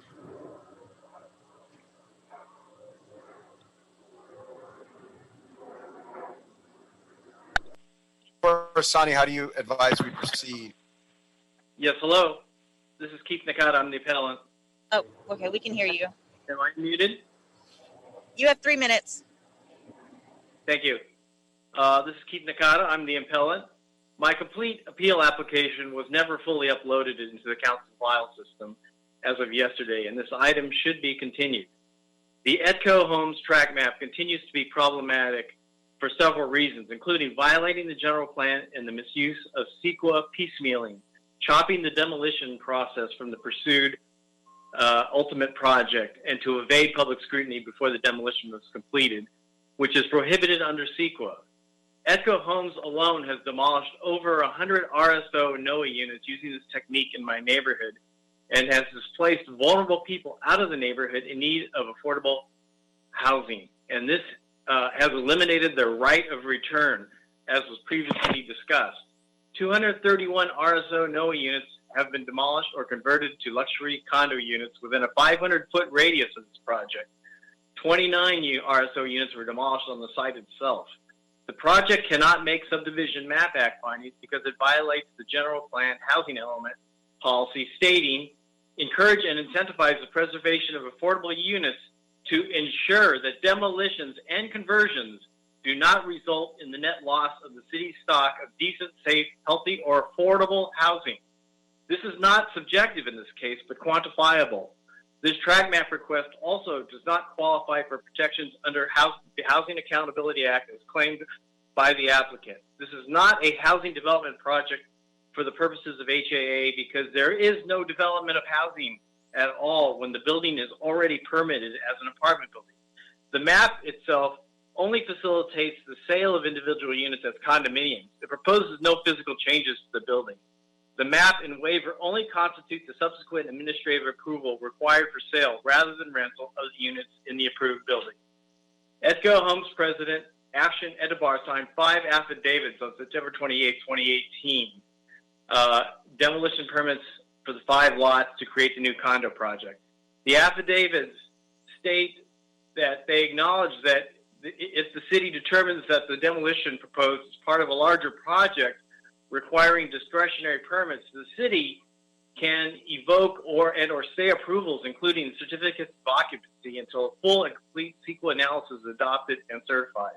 There is a secondary statement claiming that no discretionary permits are required for the process or map approvals, and that they would consult planning. Edco Homes has a pattern and practice model to build condominiums through the use of piecemealing. A review of Edco Homes pro formas would uncover when the ultimate goal of these projects were decided. These abuses of piecemealing under CEQA on the demolition permits and violations of the general plan call for the enforcement allowed in the affidavit for withholding certificate of occupancies until CEQA review is completed. We have experienced yesterday a return to our government in Washington, one of compassion and empathy for all Americans, not just the wealthy. Thank you. You've exhausted your 3 minutes. Sorry? You've exhausted your 3 minutes. Thank you. Thank you.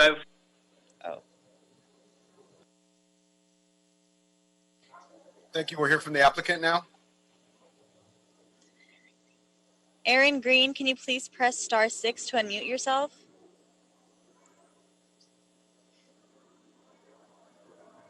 Good afternoon, Mr. Chair. Can you hear me? We can hear you. Yes, sir.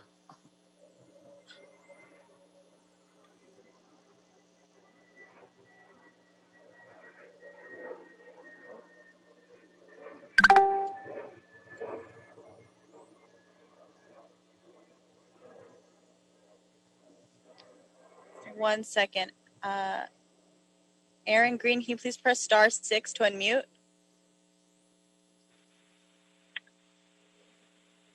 Hello, does that work? Yes. Great, thank you very much. Good afternoon, Chairman Harris Dawson, members Ridley Thomas and Blumenfield. As mentioned, my name is Aaron Green. I'm the president of the AFRIA Consulting Group, and here today representing Edco Homes, the applicant for the track map and the dedication waiver. And I am asking that the committee deny the appeal before you today as staff has recommended. My client has a detailed letter in the record outlining the many reasons why Mr. Nakata's appeal is erroneous, inapplicable, and in some cases fallacious. For the sake of time, I'm not going to get into extensive details. There are several items that I do believe are important that I will note briefly. First is that the same arguments that Mr. Nakata is raising today have already been denied by, in prior cases, the Deputy Advisory Agency, the Area Planning Commission, and this body, the City Council, including by Mr. Nakata himself. He has filed other appeals raising these same issues. As staff mentioned, and as an important matter of context, this is not about approving a project. And the project is already approved. It's a 37-unit project. It's under construction and mostly complete. I want to speak to one brief matter that Mr. Nakata mentioned. He made a inaccurate and for me, troubling allegation that my client Ellis or removed 27 residents or units at this site. We have had, and you have had, an important discussion and policy discussion today about how affordable housing and RSO units are treated. But I want to point out in this case, when my client purchased this property, the vast majority of the units were already vacant. And while that is not immediately applicable to this appeal, I did want to note it because it was a besmirchment on my client's activities. The project itself, despite Mr. Nakata's misunderstanding, does comply with the general plan. One does not have to simply copy and paste every single word of the plan in order for a map to be approved. It simply requires some objective standards or compliance with the objective standards of the zoning and the general plan designation. And to that end, the map and the waiver are consistent and do comply with the zoning at the site. And Mr. Nakata's appeal on these points was already rejected by the Deputy Advisory Agency and the APC. I do want to note, Mr. Nakata, I think, has misunderstood how CEQA works in this particular case. CEQA does not identify an impact because the unit type has changed or the income level has changed. CEQA does analyze in certain circumstances, and there may be an impact in certain circumstances if there is a net loss of housing at a site. However, in this case, there is a net increase of housing at the site, so CEQA does not apply. And lastly, while not going into detail, I would like to note, and staff has already complied, that has already indicated that the Housing Accountability Act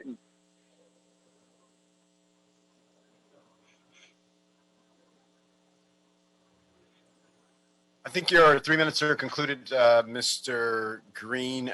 So we'll begin with our conversation. We normally, at this point, we would hear from the council office of the impacted project. But as we are reorganizing committee assignments and staff assignments, we have a couple offices that are not able to be with us today. So we will move from this part of the conversation to public comment on this item. So we'll ask. Council member, can I interrupt? This is Adrienne Coruscant with the City Attorney's Office. Would it be appropriate at this time for the clerk to clarify the status of the appeals as they were uploaded to the council file? The appellant made a comment that the file was incomplete. I'd just like to ask the clerk for the record about the status of the file. Yes. Thank you, Mr. Coruscant. Thank you, Mr. Chair. The appeal application from the appellant, Keith Nakata, is uploaded into the council file, as well as two communications dated January 20th, 2001 and January 21, 2021. Excellent. So we have put on the record the status of the uploading of those files. Now we'll go to public comment on item number 7. Hopefully you've pressed star 9 to raise your hand if you want to speak on this item for 1 minute. Caller with the number ending in 6579, can you please press star 6 to unmute yourself?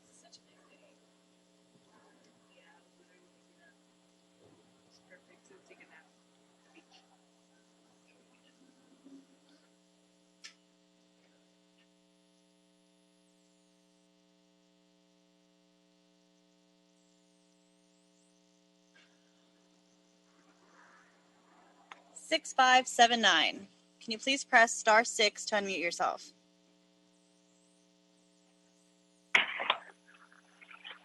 Good afternoon. Can I be heard? We hear you fine. Oh, fabulous.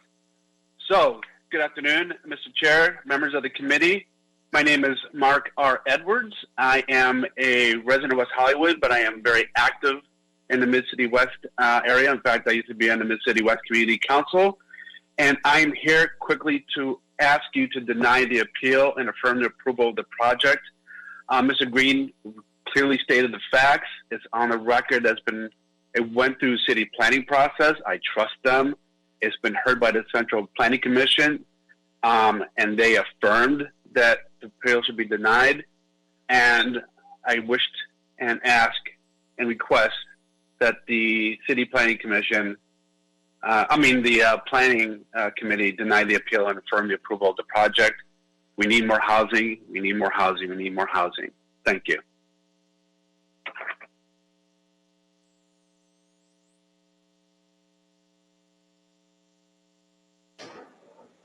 Caller with the number ending in 9958. Can you please press star 6 to unmute?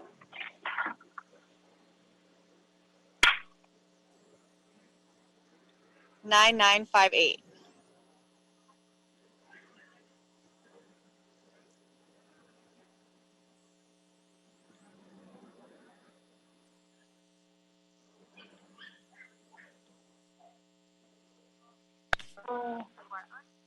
Hello, this is Stephen Leffman. I'm a tenant activist. This is a developer who specializes in converting NOAA RSO apartments into luxury investment opportunities. They systematically are piecemealing the demo process. This is prohibited under CEQA. I knew many of the 29 families who were evicted from this demolished affordable apartments at the site. They will never be able to live in this neighborhood again. In the past, bad decisions of the Plum Committee has enabled corporate greed over accountability and equity has been robbed from the community of needed affordable housing opportunities. I urge you to support the appeal, deny the Vespi draft map. This project will revert to RSO apartments. Eventually, through time, they will be affordable again, and we will have affordable housing in the community again. Thank you.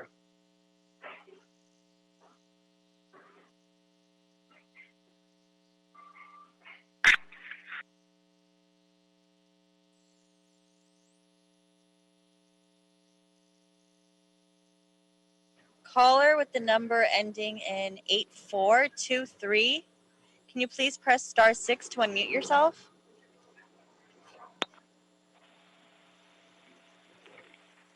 Can you hear me? Yes, we can. Good afternoon. My name is Steve Mayer. What this is really about is one man, Afshin Edibar, the owner of the parent company of the applicant, Etco, being unprincipled and utilizing a loophole. He apparently abhors RSO housing. Has he contributed one penny to solving the affordable rental housing crisis in Los Angeles? No. It is about lining Afshin Edibar's pockets with profit. And it was compounded when Mr. Edibar's representative intentionally misrepresented to the Central Area Planning Commission that Afshin Edibar of Etco had the support of CD5 Chief of Staff Joan Pellico. That was outrageous and an outright lie. The supposed support was the deciding factor for the Central Area Planning Commission. If Mr. Edibar's representative had not stated such a shameful and disgraceful falsehood, Mr. Nakata would have prevailed.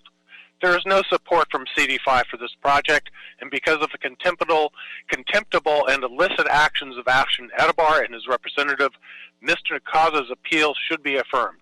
Thank you.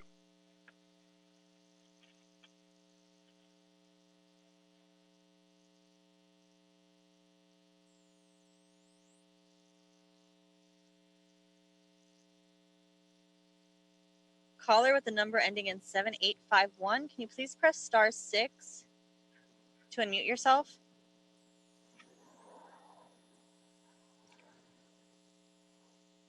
Please press star 6 now to unmute yourself.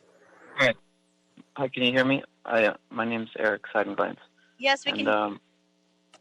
Okay, thank you. I just was speaking to the character of the council that I experienced on October 20th, 2020, is that my house was illegally removed from REAP by one Carlos Pelez, redlining it, I guess, in the HCDILA and deleting my entire records to my property. And subsequently, the council voted on my house to be removed from REAP, which was directly a reflection of their character because they didn't even check into any of it using the housing, the LA legal office, or what's it called, a legal aid office as their subject to qualify it. There was no inspections of any kind. The house has never been inspected by CDLA. They never came in, and it's been on REIT for 20 years, and we were suddenly removed from it to strip us of our provisions that would keep us safe from development from like resourceful construction, resourceful development, and eco, in this case, the company you're speaking of. I wish that the council take note that they are noticed for doing these things, and that CDLA and DVS are deleting records of tenants actively just to clear things up.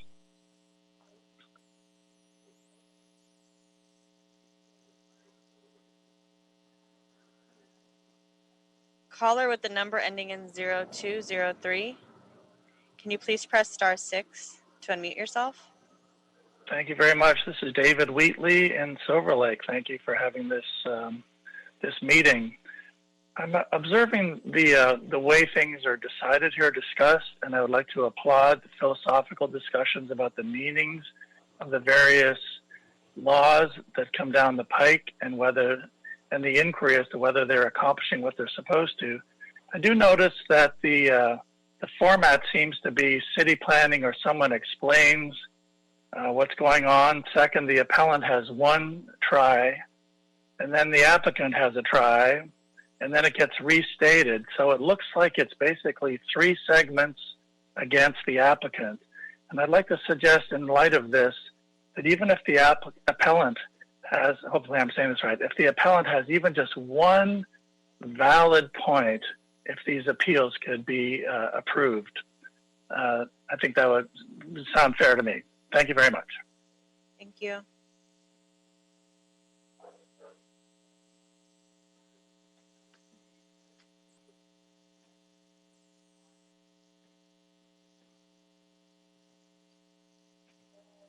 Caller with the number ending in 5162. Can you please press *6 to unmute? Hello, just confirming that you can hear me? Yes, we can hear you. Okay, very good. Yes, this is Arthur Hartel. I am actually one of the appellants. I just have 2 points I want to add to the remarks already made with respect to this issue. I just think it's unreasonable and unwise to grant this project a density bonus exception, because you're talking about replacing roughly 16 total units with 57 units in this same space. 57 units, you know, and how many people are going to crowd into them, considering the market rate prices most of the units will rent for. This last year has shown us that we already have a density problem in Los Angeles, not a lack of a density problem. This virus has shut down the city for most of the last year, and we don't even know from all reports in the newspaper if we are going to get this virus or these mutations under control anytime soon or even in the future. Second point is that we are losing roughly 3,000 feet of open space along Coringa Boulevard. Hello? Hi, that's your time.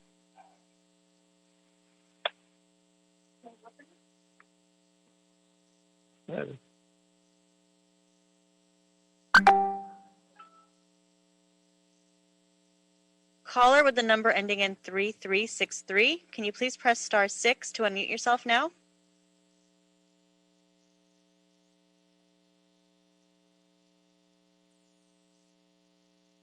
Caller with the number ending in 3363. Please press *6 to unmute yourself now. Buenas tardes. ¿Me escucha? Yes, we can hear you. Do we have a Sounds like translator necessary? Translation for this. ¿Me pueden traducir, por favor? Mr. Chairman, the speaker is seeking translation. I don't know if the city clerk will translate or if you want me to translate.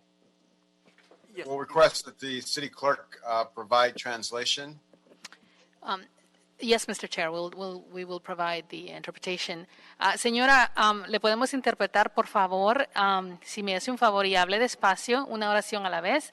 Así yo le puedo traducir después de que usted hable. ¿Estamos? Muy bien. Sí, gracias. I asked the caller to speak slowly, one sentence at a time, so that I can interpret. Muy bien, señora. Prosiga. Buenas tardes, mi nombre es Ana Pineda. Good afternoon, my name is Ana Pineda.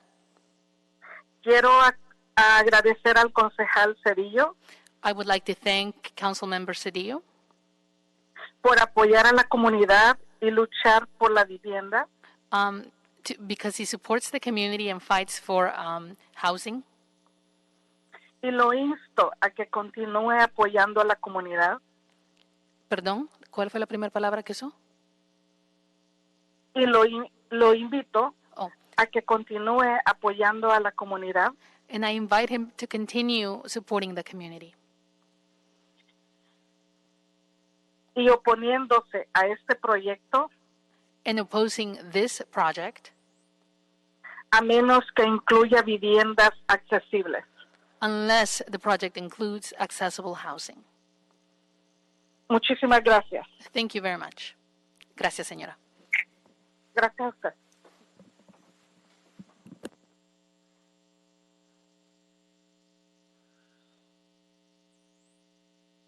That concludes our speakers list for today. For this item. All right. Do we have a representative for the council office on this item?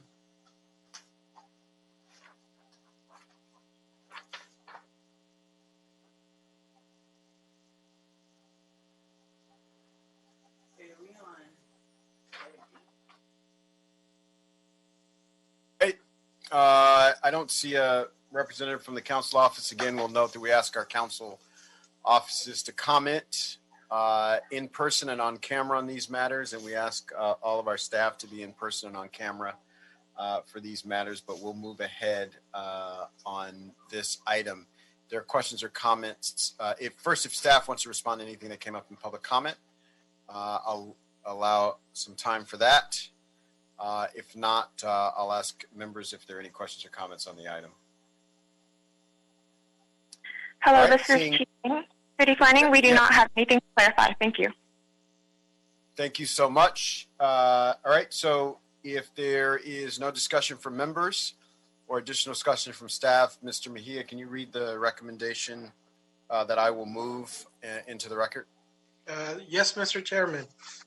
The recommendation is to deny the appeal by Keith Nakata and thereby sustain the determination of the Central APC in approving the categorical exemption from CEQA, and 2, sustaining the determination of the Deputy Advisory Agency and approving pursuant to sections 17.6 and 17.15 of the Municipal Code a vesting tentative track map number VTT 82420-CN for the proposed project located at 411 through 439 South Hamel Road in CD5.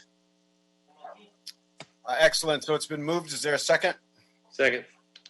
Seconded by Mr. Blumenfield. Mr. Mejia, can you call the roll? Certainly. Councilmember Harris Dawson as chairman. Yes. Councilmember Bob Blumenfield. Blumenfield, aye. And Councilmember Mark Ridley Thomas. Aye. That's 3 votes and it carries, Mr. Chairman. Thank you so much, Mr.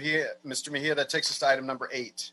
Mr. Chairman, item 8 is a report from the City Planning Commission.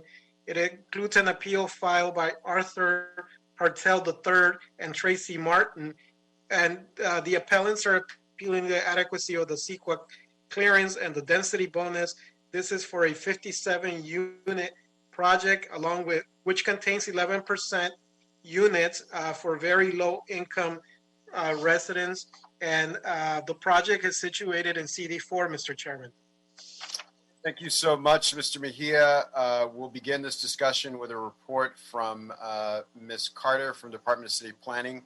Before that, I'll remind everybody who wants to comment on number 8, now is the time to press *9 to raise your hand to indicate your desire to speak. Ms. Carter.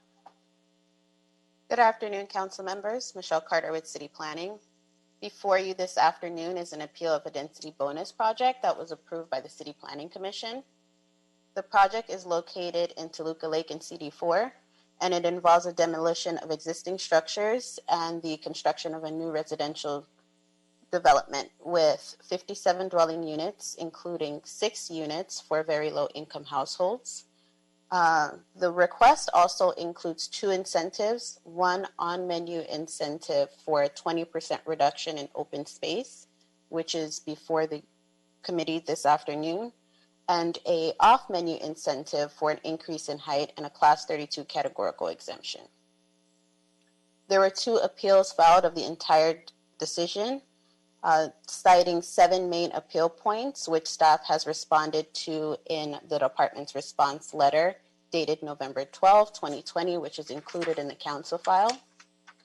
With that, staff recommends the denial of the appeals and for the committee and the City Council to sustain the Planning Commission's decision. That concludes my presentation. We're available for questions. Thank you, Ms. Carter. That takes us to our appellants. We have 2 appellants by my record, so we'll begin with the first appellant for 3 minutes and then a second appellant for an additional 3 minutes.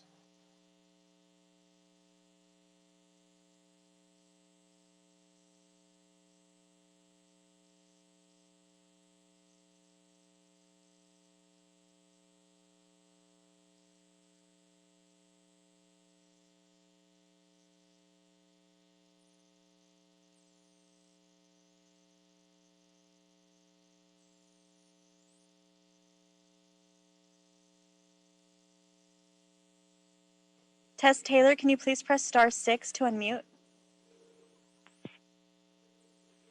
Yes, I'm here. Can you hear me? Yes, we can hear you. Thank you. I am speaking as a representative for the appellants. Good afternoon, Mr. Chair and committee members. I ask that you please withhold your approval of this negative precedent-setting project. I trust that you members of this committee have read appellant's moving papers dated September 14th, 2020, the document which started this appeal. If you have not, staff's summary mischaracterizes our argument and is non-responsive to key portions of it. If you opt to accept staff's interpretation of our causes of action as being conclusive, then you have prejudiced your own view and the outcome of this hearing. Justice requires your deliberation and objectivity. The errors, misrepresentations, and skirting of the law maneuvers by applicant include these among others. First, applicant knowingly and deliberately misclassified an off-menu incentive to avoid appeal. City Planning Director Vincent Bertoni's November letter is non-responsive to several of our justifications for appeal, including this crucial off-menu incentive item, which was also received strenuous objection from City Planning Commissioner Dana Perlman at our CPC hearing on May 28th. He said, I quote, "I do not think this qualifies for the off-menu incentive. This off-menu, non-appealable incentive is a decision beyond the scope of authority of both bodies of the Planning Commission and of staff. Applicant deliberately misclassified this to avoid appeal, but LA City Charter Section 563 grants the right to challenge any denial through the appeals process, including this one. Also, objections to this project come from Councilmember Rue. Councilmember Rue said no net loss. Instead of 11 RSU units, applicant proposed to replace only 5. Also, there has been substantial prejudice. You may be aware that a previous appeal of this project was withdrawn as a result of applicant offering $25,000 for its withdrawal to a prior appellant. Applicant's offer included other incentives, including density bonus housing to appellant's relatives or friends. Applicant also offered money to the current 2 applicants, whom I represent today, to withdraw their appeals, but they were rejected.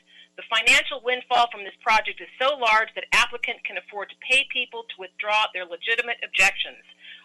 There has been an improper restriction to our CEQA appeal.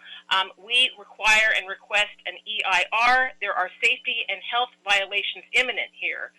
In closing, I would like to please recommend that you withhold your approval of this negative project, deny applicants' request for a CEQA exemption, require an independent environmental impact report, and deny the 33% height increase.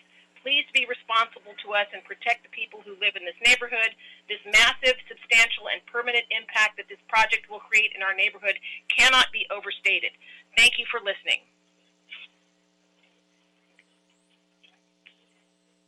right, we have a second appellant. So we only have one appellant for this item on the call. I believe that Ms. Taylor was representing both appellants. Got it. So with that, we'll have 3 minutes for the applicant.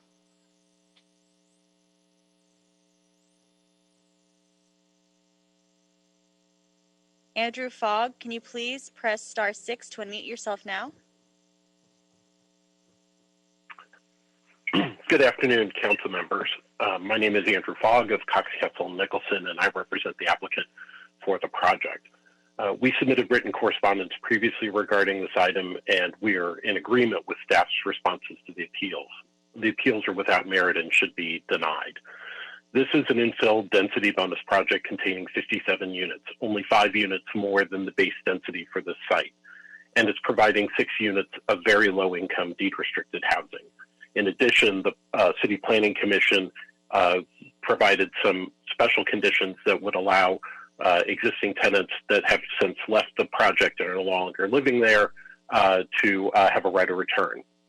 This project has sought 2 density bonus incentives, one on-menu incentive for a 20% reduction in open space and an off-menu incentive for 11 feet in additional height. Per the city's code, the off-menu density bonus is not appealable and is not before you today. There's been no mischaracterization. This is a legitimate request and you are required to grant it per state law. The appellants have not raised any issues in their appeal as to the on-menu incentive. State law requires that you grant this project 2 density bonus incentives. City Planning and the Planning Commission acted properly in granting the incentives, and there's no substantial in the record to support any of the findings to deny these incentives, and there will be no impacts to public health or safety as a result of granting 11 additional feet or the requested open space reduction. On the CEQA claims, as an initial matter, because the only entitlement request is for waivers required in the density bonus statute, this should not have been treated as discretionary action under state law, and no CEQA reviews should have been required. However, if CEQA does apply, the City Planning Commission acted properly in finding this qualifies for a Class 32 exemption. It meets all regulatory requirements for such exemption, and there are no unusual circumstances to alter the conclusion. There's no evidence in the record to support an alternative conclusion.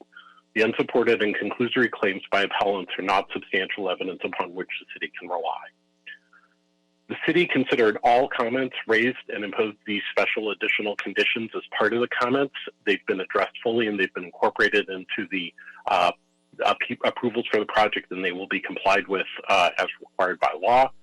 There is simply no basis to grant the appeals. The project complies with state and city law regarding density bonus projects and has been thoroughly and properly reviewed by all parties according to the law.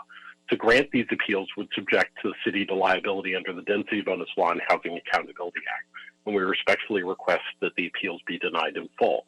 In addition, we note that there was a comment regarding the former council office. The former council office spoke at the Planning Commission and was supportive of the conditions that the City Planning Commission imposed, and we understand that the new council office, though they're not available today, has informed us that they do not support the granting of these appeals. We're available to answer any questions that you may have. Thank you in advance for your time. Thank you.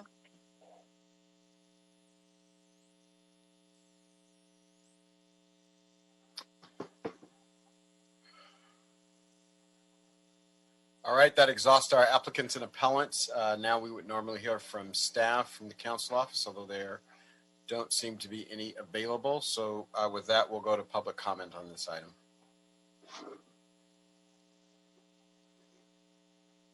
Caller with the number ending in 5162. Can you please press *6 to unmute?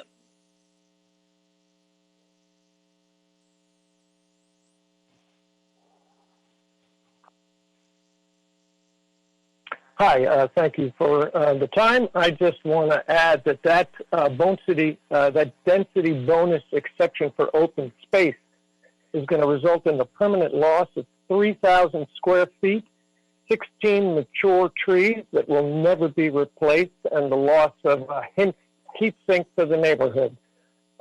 If you think 6 new apartments out of 57 otherwise market rate apartments are worth that, then, you know, you're going to do what you're going to do. But I don't think 4 stories in a neighborhood where that's out of the norm is really the best idea. Thank you very much.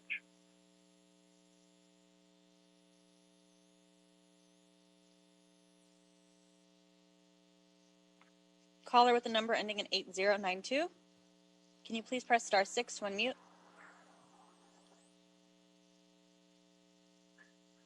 Hello, this is Fred Iberry, a longtime resident of Toluca Lake, and I just wanted to give a couple of comments that I support Tess Taylor's and the appellant's arguments wholeheartedly. The off-menu incentive is miscategorized. This developer is corrupt. The appeal is not without merit. It is justified. If you would read all the submissions, you would understand there are health and safety issues. Do not listen to the developer's attorneys. They are just trying to convince you so they can get this thing going. This does qualify for an appeal exemption. The appellants have given plenty of examples for a reason to deny this. All you have to do is read them. This does not comply with state law, and the developer is pulling wool over your eyes. David Rue was not supportive. The new councilwoman is not supportive. We have spoken to her. Don't believe his attorney. If you approve this project, you're going to ruin this neighborhood. You're going to set a precedent, and this will be on your shoulders for a long time. I want you to remember that.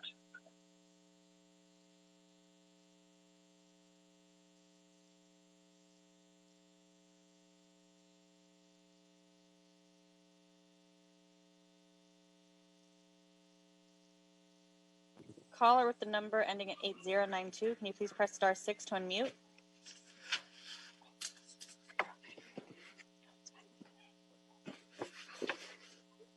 *8092. Can you please press *6 to unmute yourself?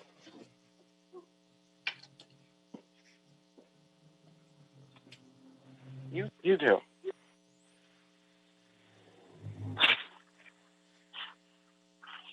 We object strenuously to this development and appreciate your denial of Hello, speaker. Yes. We can't hear you. Okay. Hello, can you hear me now? No. Can you hear me now? Yes. Okay. Thank you.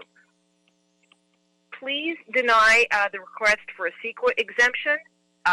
The facts presented by the developer, the applicant, are not in order.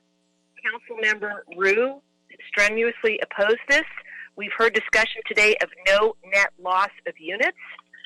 Councilmember Rue opposed this project because applicant tried to replace only 5 instead of 11 RSO units, skirting the 2014 state density bonus law requiring a 1-to-1 replacement standard for protected units of housing. I want to make sure that the CEQA appeal is upheld. We need an environmental review that is independent and not bought and paid for by the applicant. Appellants have been misled by staff, negligently or intentionally, or misled with prejudice, and we have evidence to back this up. The density bonus program is also a failure, especially according to LA City Controller Ron Galperin and his January 2017 audit report. His report confirms that this program has little to do with affordable housing and everything to do with profit for the developers at the quality of life expense of residents and voters. Why does this matter? It matters because applicants' application hinges on the creation of density bonus units. Your time.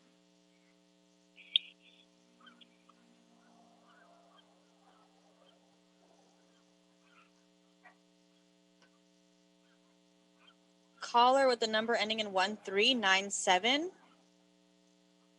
Can you please press *6 to unmute yourself now?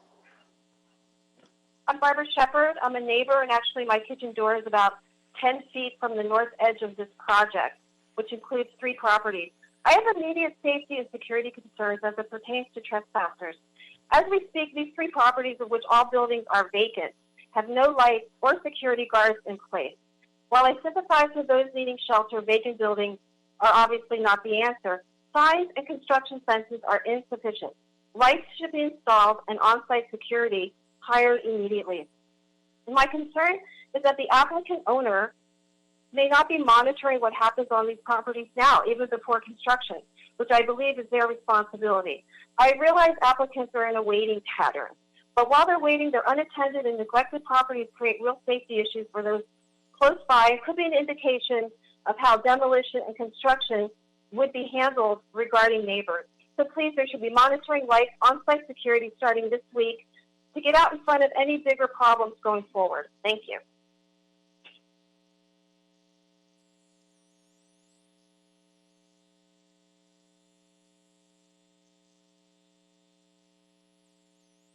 Caller with the number ending in 7851. Can you please press *6 to unmute yourself now?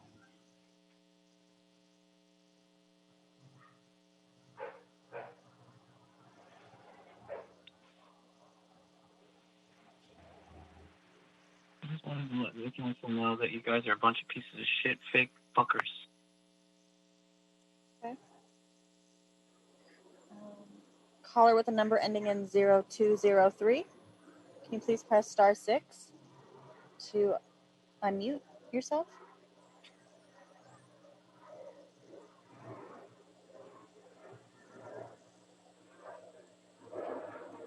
(0203).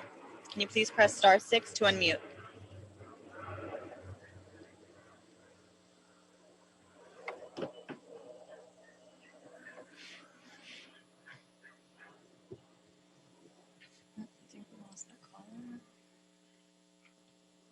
Caller with the number ending in 9917.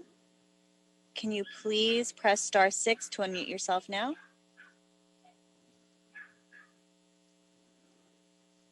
Hello? We can hear you. I just like to comment that it's very troubling for both the owner and the appellant to claim support from their council member on this project.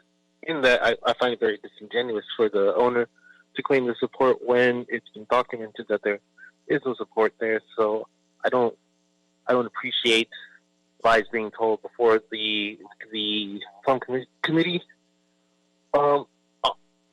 When we're in the process of approving projects that affect the way people live in the city, that's not an acceptable way to go about doing business in the city. And I hope you guys are all paying attention when you guys are lied to your faces instead of your pocketbooks. Thank you.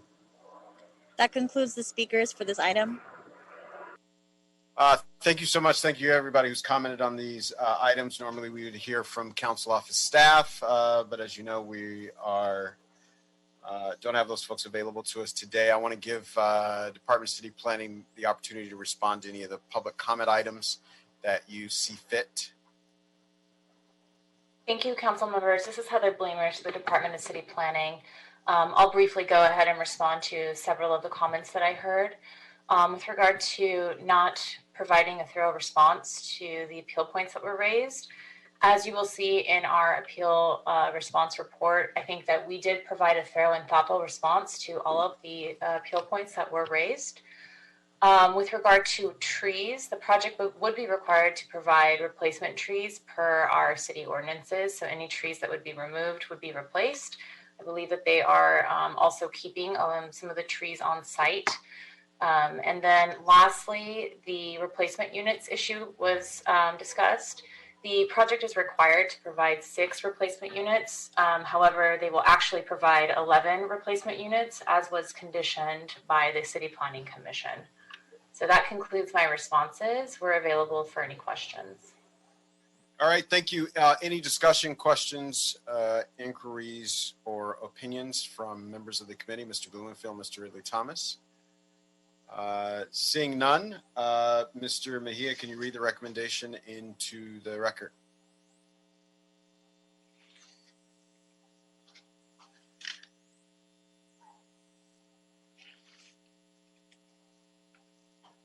You're on mute, Mr. Mejia. I think you're talking, but you're on mute. Yeah, there you go. Sorry, I apologize.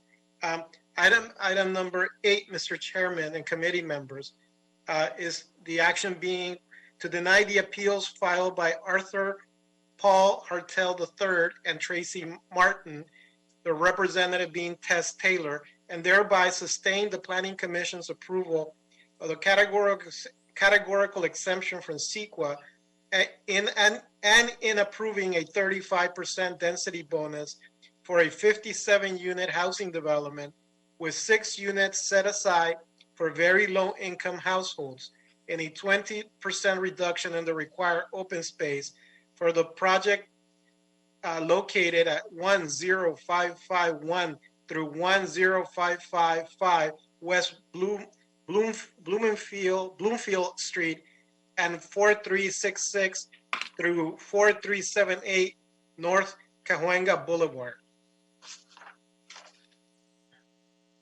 All right, it's been moved. Is there a second? I'll second. For the record, I'm not related to that street. All right, seconded by Mr. Blumenfield. Mr. Mejia, can you call the roll? Yes, Mr. Chairman. Councilman Marquise Harris Dawson as chairman. Yes. Councilmember Bob Blumenfield. Blumenfield, aye. And Councilmember Mark Ridley Thomas. Aye. That's 3 members and a majority, Mr. Chairman. Excellent. That item carries. Mr. Mejia, that takes us to items number 9 and 10, which we are hearing together. That's correct, Mr. Chairman. Item number 9 is and 10 are reports from the City Planning Commission. They contain appeals relative to the adequacy of the environmental clearance and relative to the approval of the vesting tract map. This is a mixed-use project situated in CD14, which with a maximum 1,127 residential units with commercial floor area and a haul route. And item 10 specifically challenges the master conditional use and vesting conditional use for the project. The 2 items are at the same site and interrelated, Mr. Chairman. Thank you so much. We have a number of, we have at least 1 appellant and 1 applicant, but we'll begin our conversation with Department of City Planning's report. Okay, good afternoon. This is Will Lamborn with City Planning. So before you today are appeals of the City Planning Commission's actions on the Times Mirror Square project, as well as the project's requested transfer of floor area rights, or TFAR. The project, approved by the City Planning Commission, would construct a new mixed-use development and rehabilitate the existing Times, Plant, and Mirror buildings on a 3.6-acre city block bounded by 1st Street, Spring Street, 2nd Street, and Broadway in downtown Los Angeles. The existing executive building at the corner of 1st Street and Broadway and the parking garage at the corner of 2nd Street and Broadway would be demolished to allow for the development of the project's new mixed-use component. New development would consist of a 37-story north tower and 53-story south tower, containing a total of 1,127 residential units and up to 34,572 square feet of commercial floor area to be constructed above a 5-story podium. The space below the podium would contain an additional 9 levels of subterranean parking. In total, including new construction and existing buildings to remain, the project proposes 1,511,908 square feet of floor area, resulting in a maximum floor area ratio of 9.42 to 1. At its meeting of July 9th, 2020, the City Planning Commission took the following actions. Relative to the project's vesting tentative tract map, the City Planning Commission certified that the Times Mirror Square project environmental impact report has been completed in compliance with CEQA and denied the appeal and sustained the decision of the Deputy Advisory Agency in approving the project's vesting tentative tract map.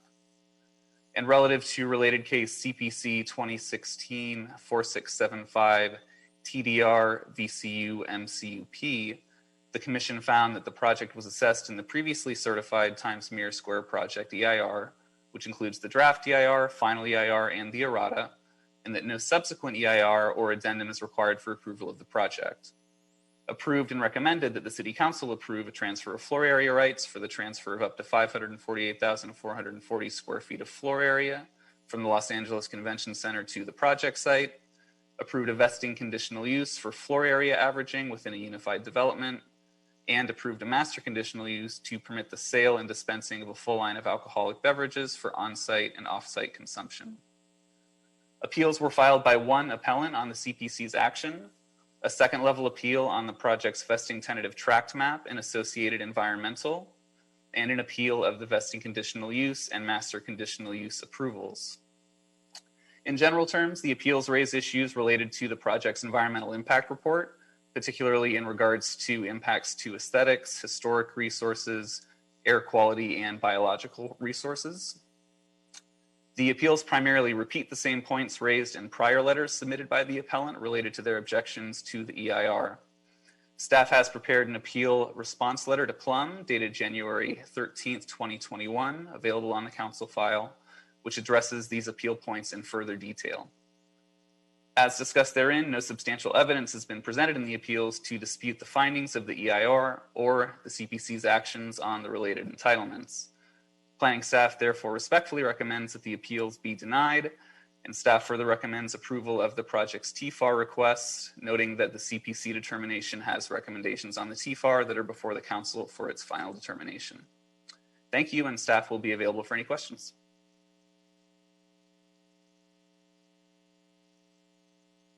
All right, if we could hear from our appellant and applicants at this time.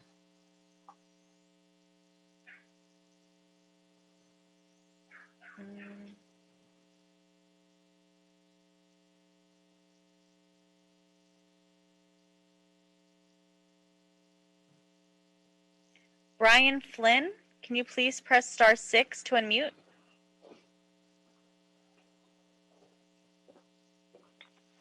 Good morning. Can you hear me? Good morning. Afternoon now. Great. Good afternoon.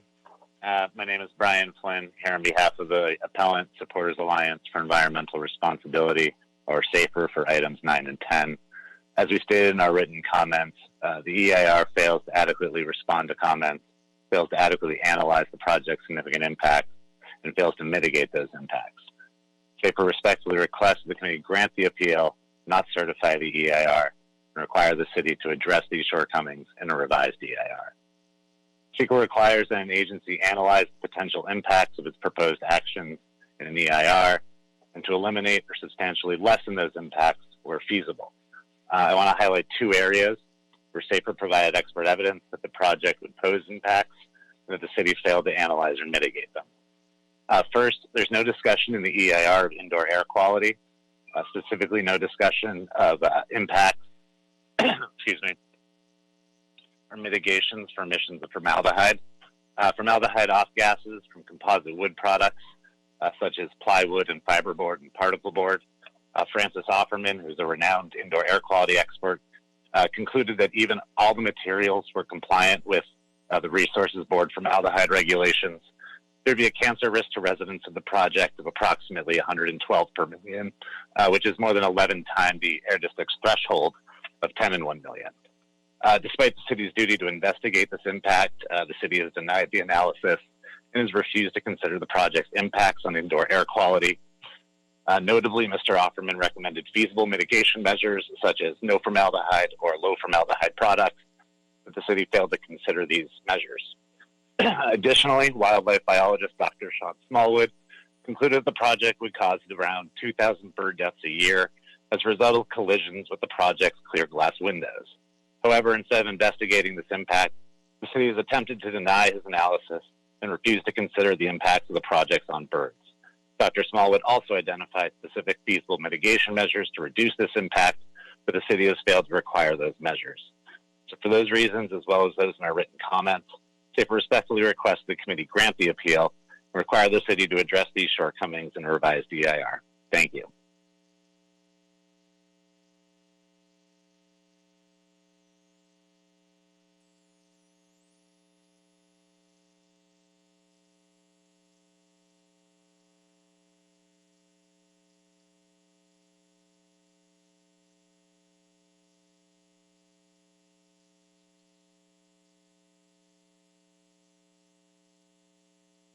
Dale Goldsmith, can you please press *6 to unmute yourself? Dale Goldsmith?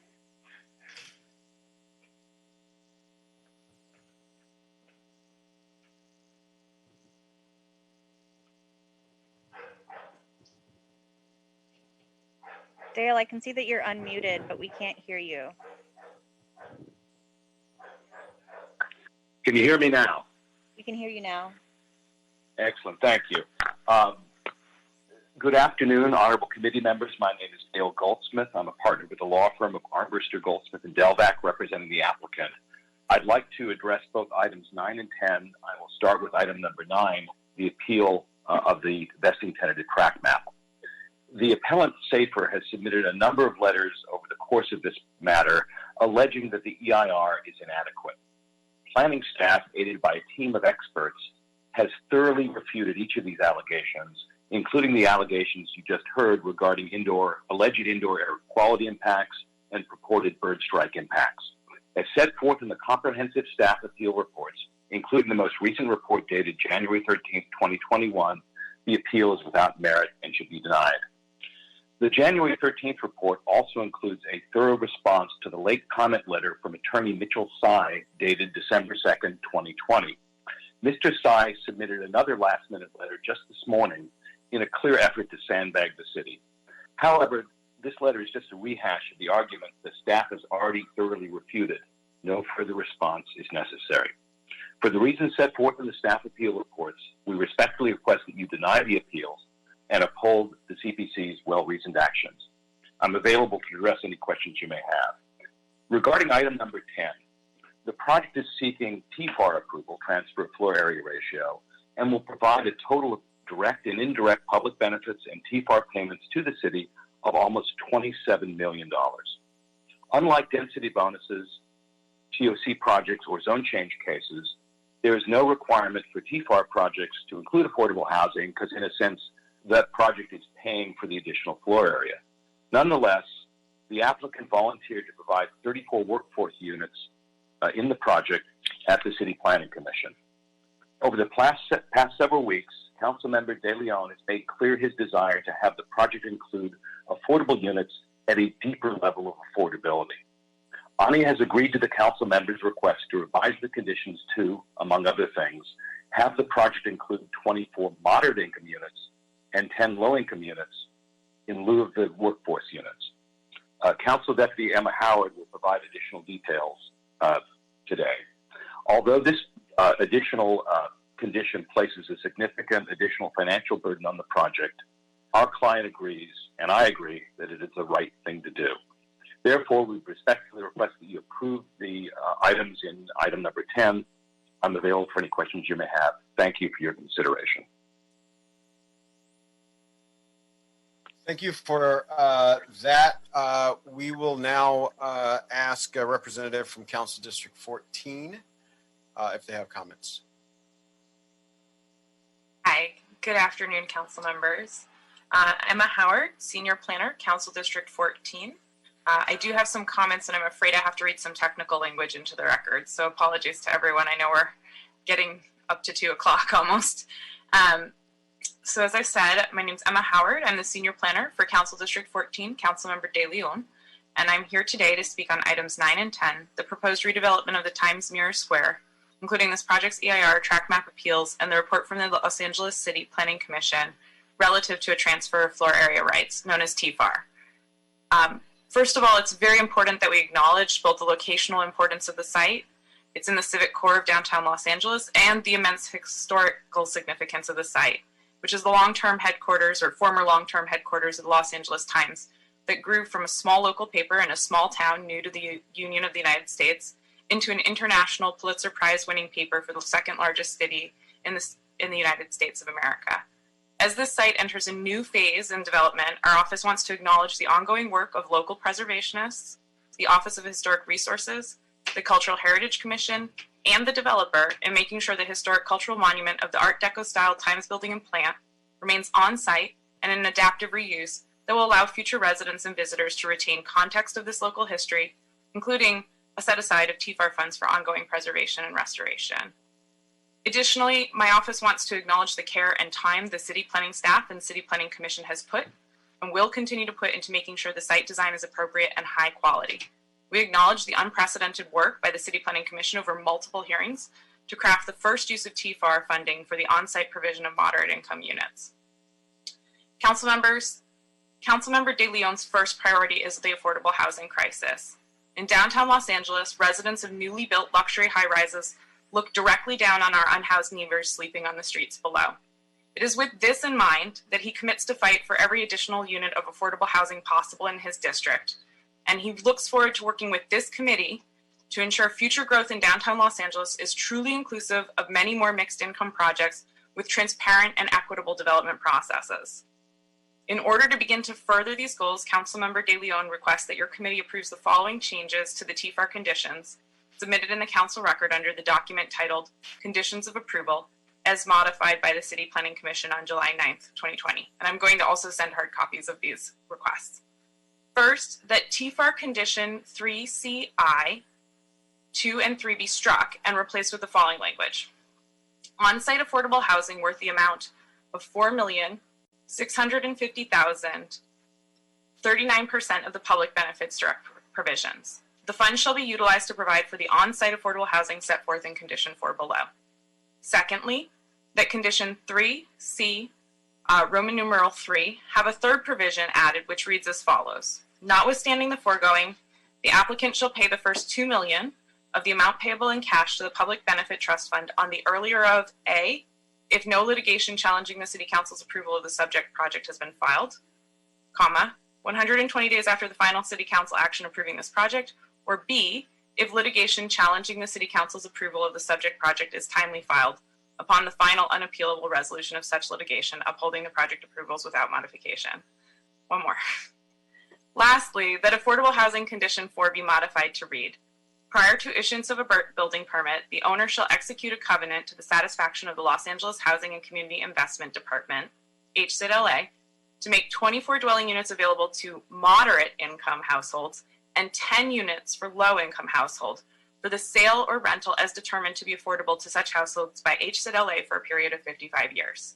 Said covenant shall provide that A, moderate and low income units shall be reasonably dispersed in the project's residential podium, depicted in the plans in the planning department filed marked as Exhibit A, and B, the design of the moderate and low income units should generally reflect the average number of bedrooms per dwelling in such residential podium.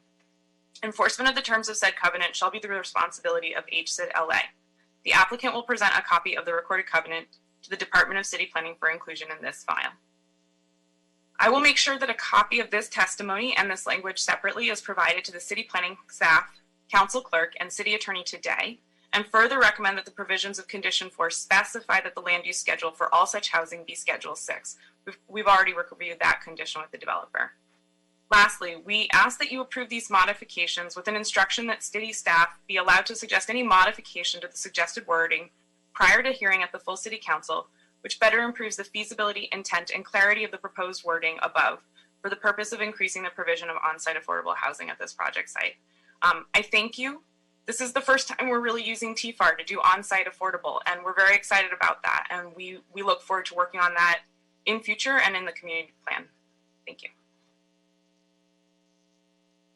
All right, thank you, Ms. Howard and Council District 14 for your comments and your recommendations on this item. We will now go to public comment on this matter. We had a good amount of public comment earlier in the meeting on this. So remember that if what you want to say has been said, you might consider foregoing it for this moment for the sake of time. We've got a couple more items to go that are lengthy as well. So with that, I'll go to public comment on items number 9 and 10.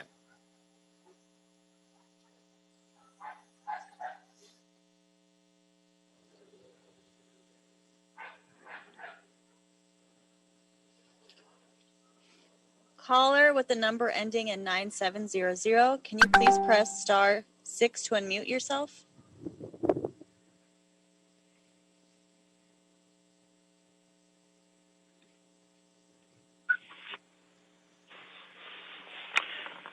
Yes, my name is Tommy Falvai. I'm here to speak on 9 and 10, please.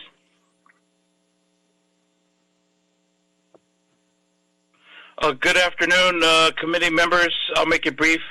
My name is Tommy Falvai on behalf of IBEW Local Union 11. We support this project's approval. The applicant has pledged to hire locally and to hire responsible contractors for this project. This means a lot to us because these trades are our careers. they keep our families provided for. Please consider approving this project. Thank you.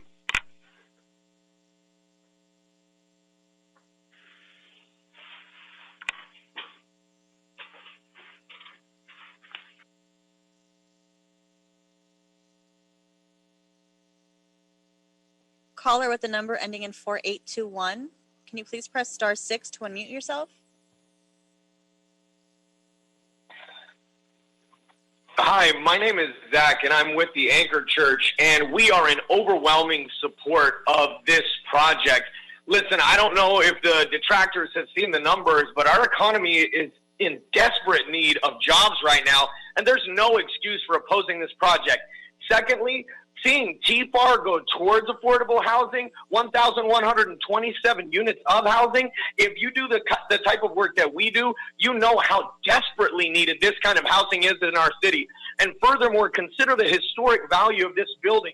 This right here on Spring and Broadway, this shows the world, listen, LA's not going to roll over and play dead when it comes to our city. We mean business. Vote yes, support this project and every other project like this. Thank you.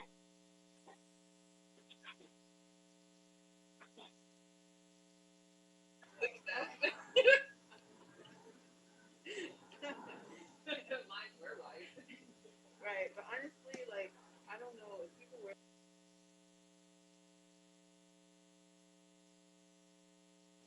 Caller with the number ending in 2383.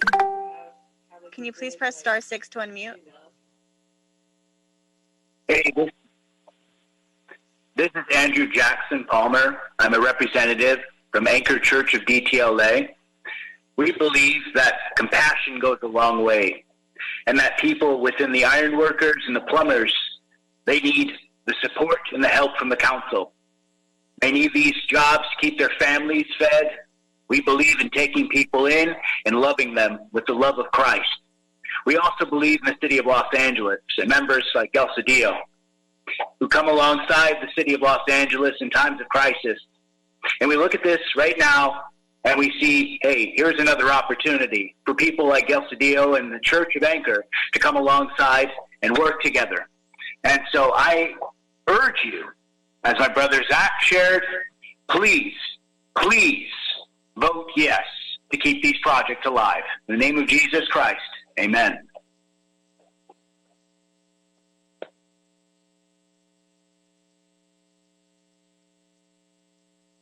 Caller with the number ending in 8197. Can you please press *6 to unmute?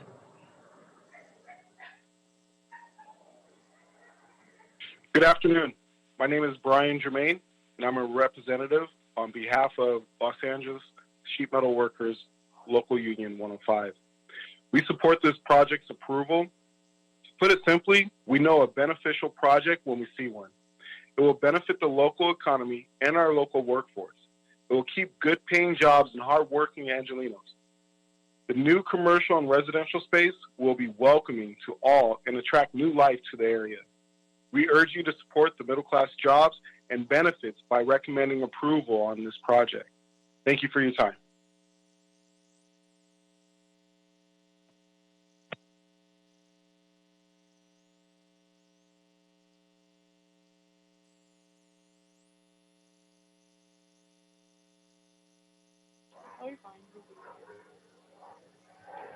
Caller with the number ending in 5771. 5771. Can you please press *6 to unmute yourself?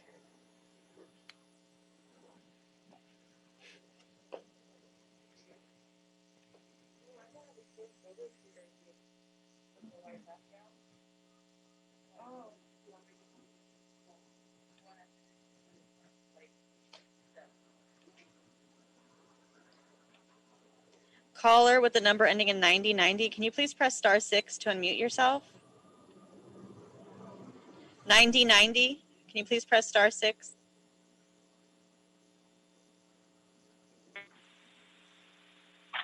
Good afternoon. My name is Omar Galindo. I am here to express my support for the project on behalf of UA Plumbers Local 78. Los Angeles is in a housing crisis that needs to be addressed as quickly as possible.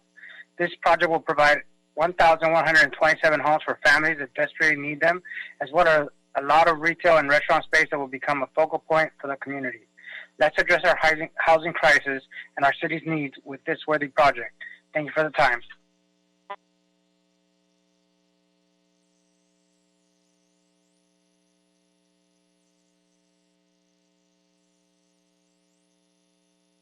Caller with the number ending in 3222, can you please press star 6 to unmute yourself?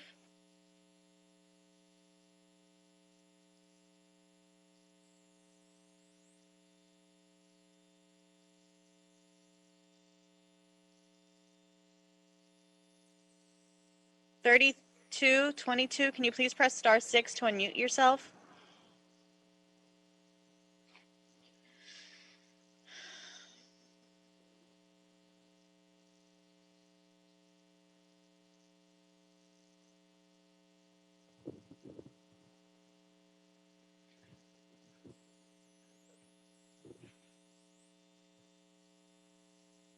(3222).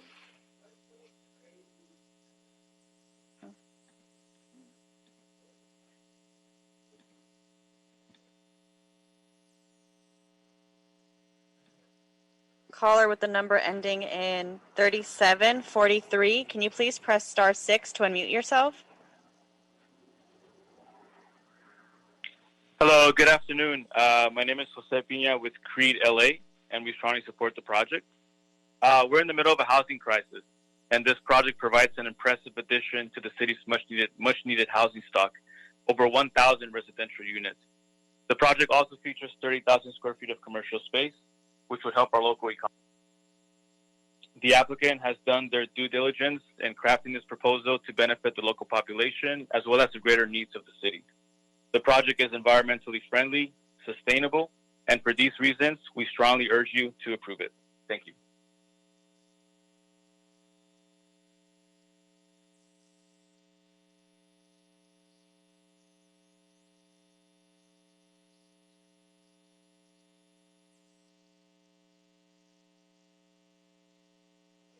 Caller with the number ending in 9036, can you please press star 6 to unmute yourself?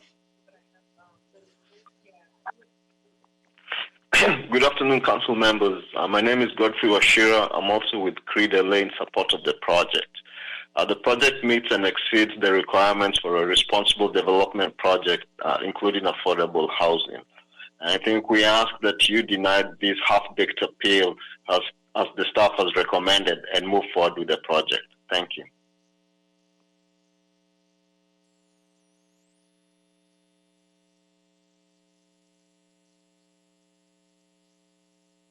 Caller with the number ending in 3743, can you please press star 6 to unmute yourself?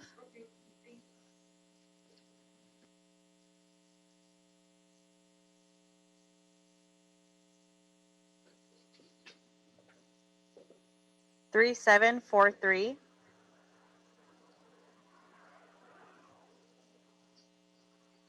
Can you please press star 6 to unmute yourself?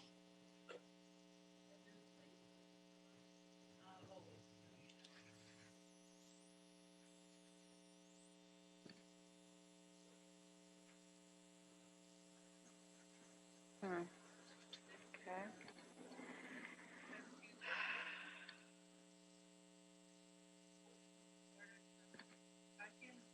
Caller with the number ending in 5180.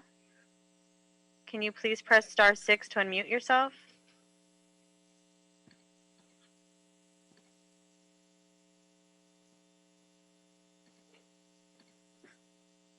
(5180). I can see that you've unmuted yourself, but we cannot hear you. Apologies. I'm on. Good afternoon. My name is Desiree, and I'm here on behalf of my community to support this project. I think that the developer is working with the community in a way that exceeds expectations to ensure that this project keeps the true identity of the area intact while offering many new benefits to the neighborhood. I cannot emphasize enough how exciting it's going to be to see such a well-planned project come to life, further enhancing this corridor of our city. I urge you to approve this project. Thank you for your time.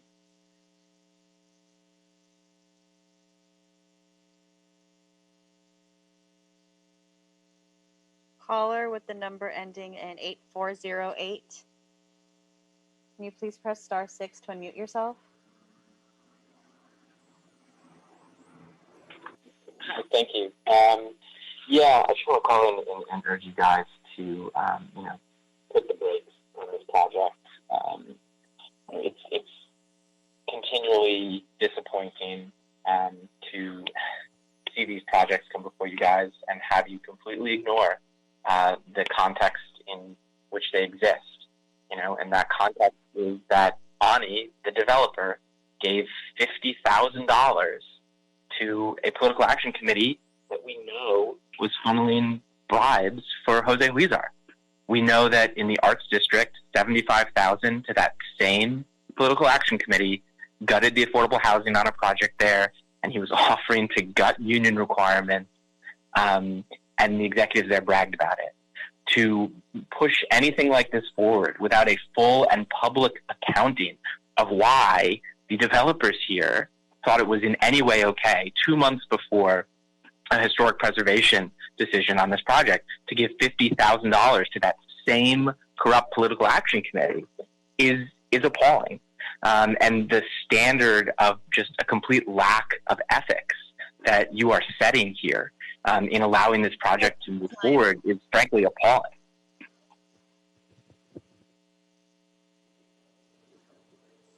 That exhausts the speakers for this item.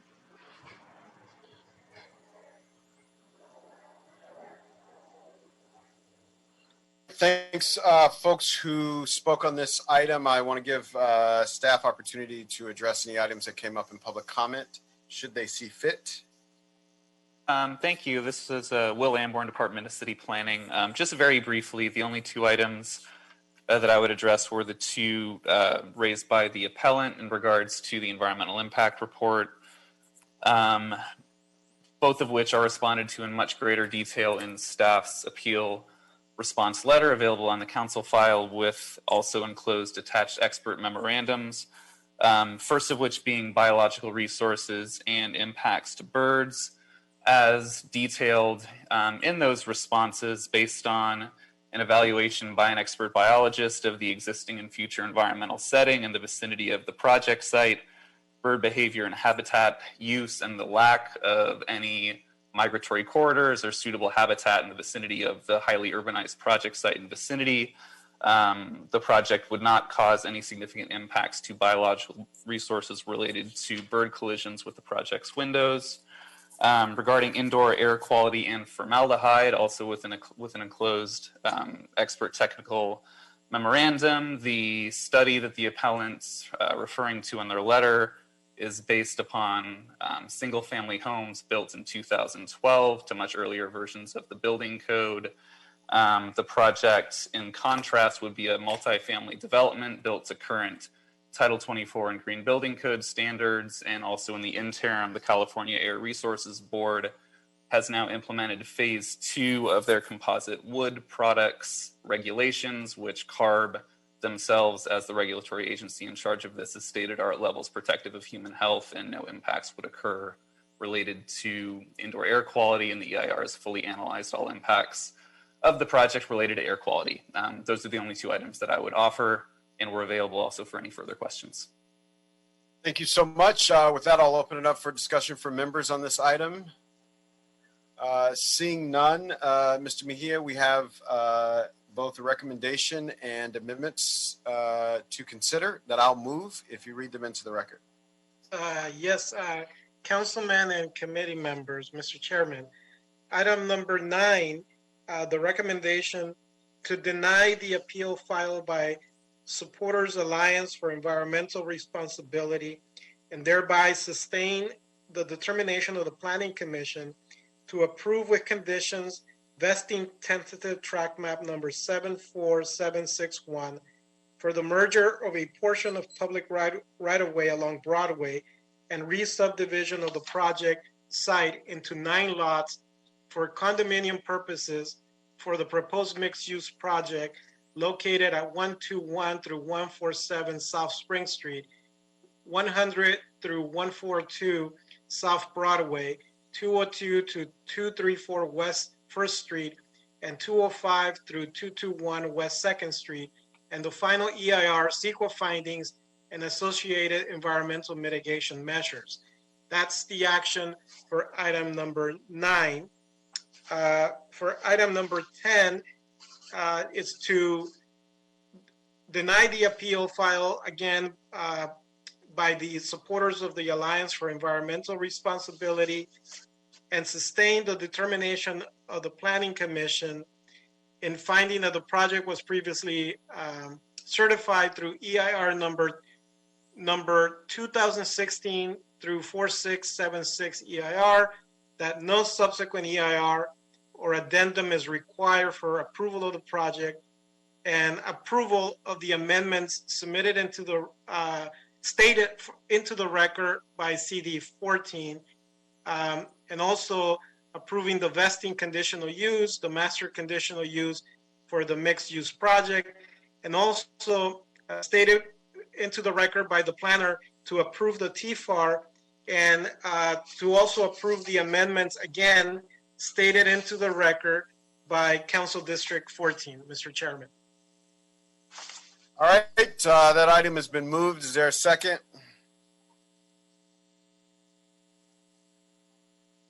Second. Seconded by Mr. Blumenfield. Mr. Mejia, can you call the roll? Yes, and also like to state for the record that the letter, what was verbalized into the record by CD 14 has been submitted into the record. They have submitted letters for items number 9 and 10, which should be transmitted to the City Council. The roll call, Mr. Councilmember Marquise Harris Dawson as chairman. Yes. Councilmember Bob Blumenfield. Blumenfield, aye. And Councilmember Mark Riley Thomas. Aye. That's 3 members, a majority, and it carries, Mr. Chairman. Excellent. Thank you so much, Mr. Mejia. That takes us to item number 11. Yes, sir. Item 11 is a report from the City Planning Commission and an appeal by Jean Frost of the West Adams Heritage Association.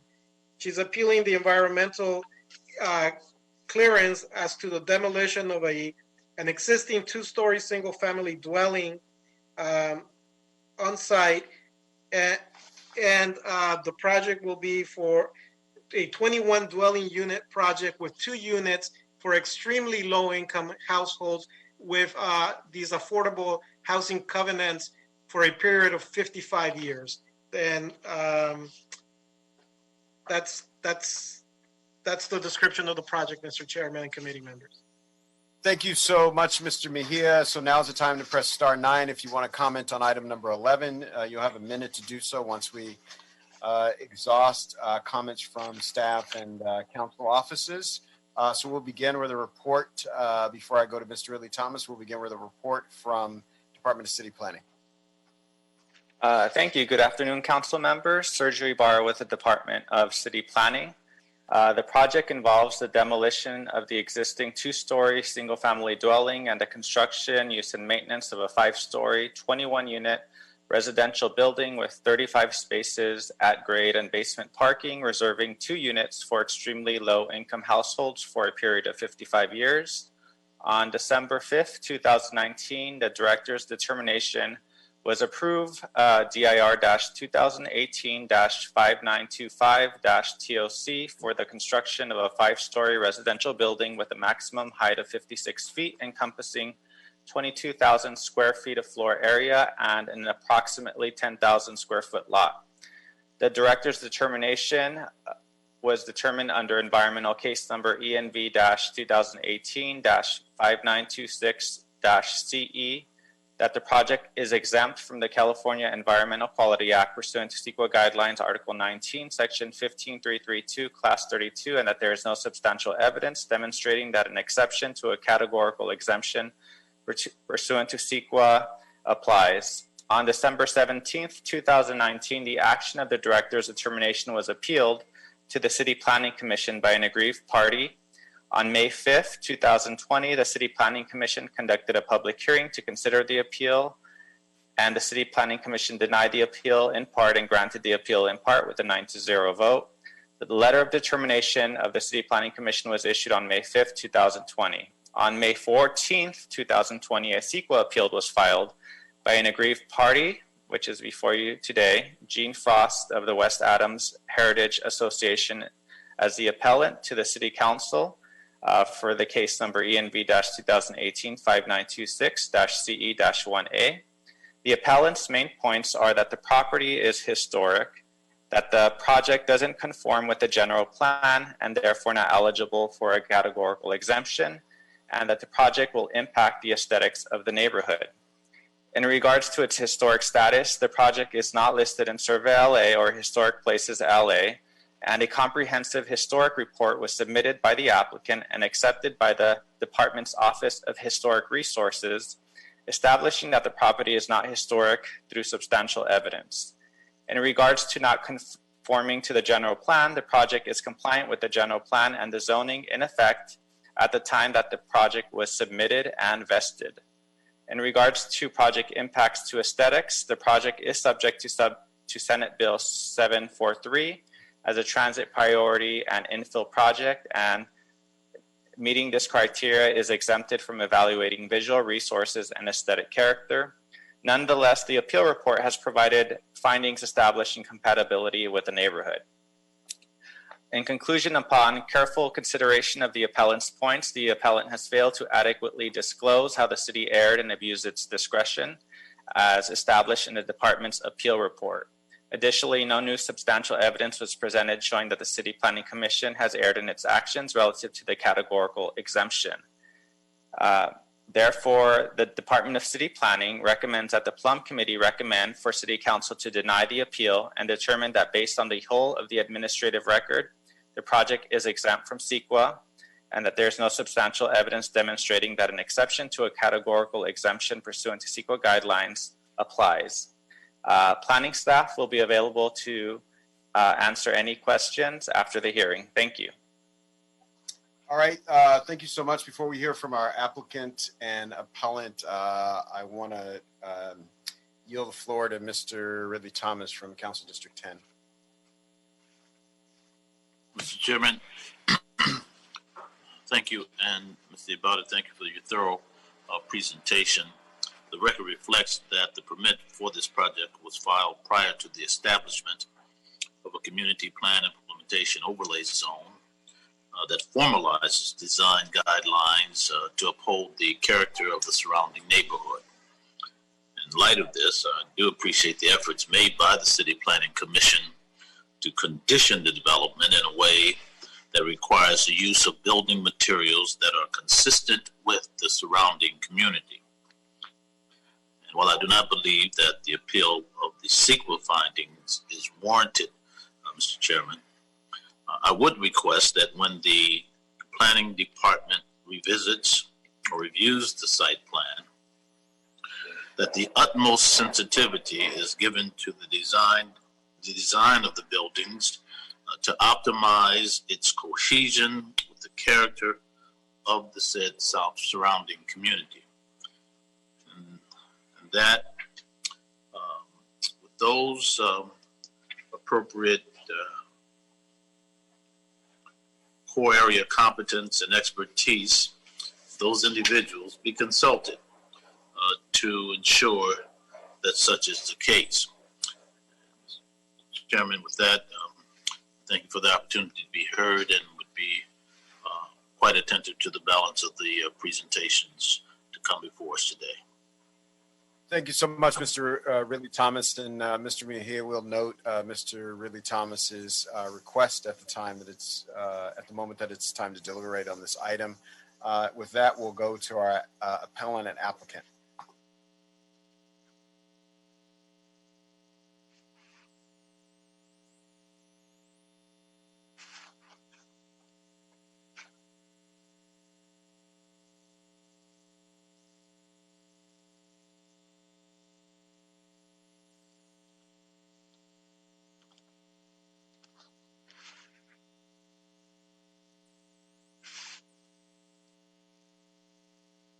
One moment.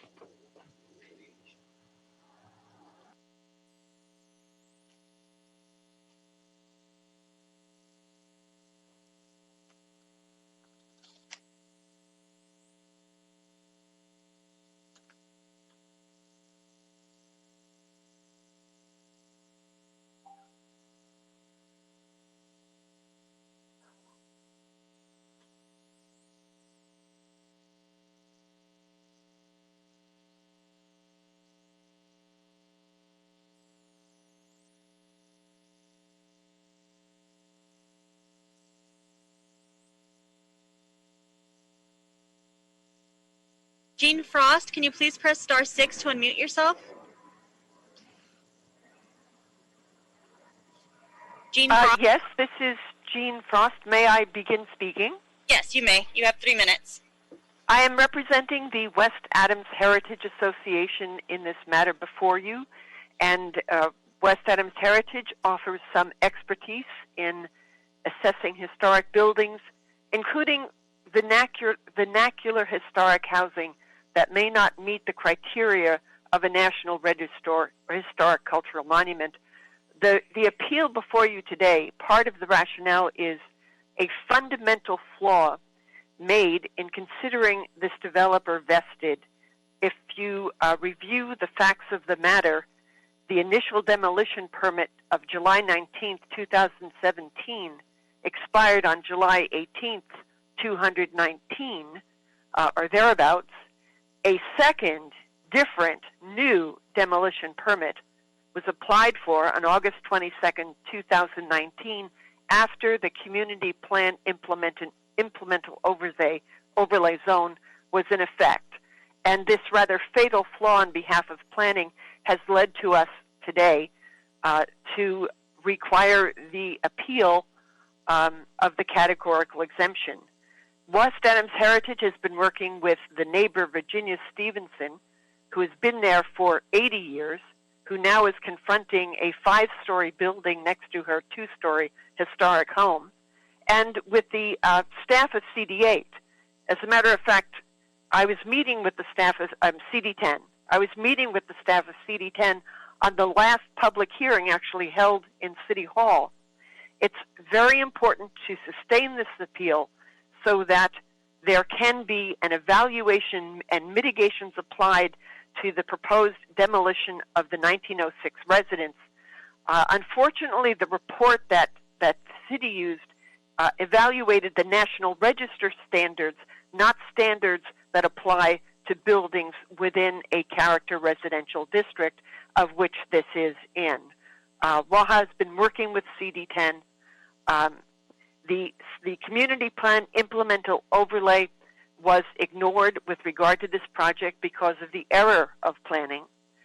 And the CEQA appeal is required because this clearly is eligible for one of the exceptions to a Class 32 exemption. It is in a character residential zone, which demonstrates that there are sensitive issues with regard to this site. It also demonstrates that the compatibility of new construction should be part of the evaluation, and certainly a 5-story building next to a 2-story building in a character residential zone needs to be evaluated. And currently the only method before us, since the CPIO rules were not applied, is denying the categorical exemption and requiring a negative declaration that can mitigate and provide for housing while protecting the character of the neighborhood. An ideal solution would be the retention of the 1906 historic building and building.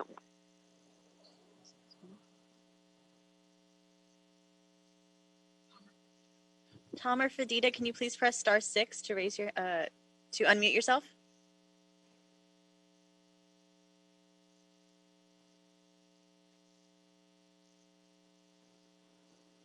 Tom or Fadita?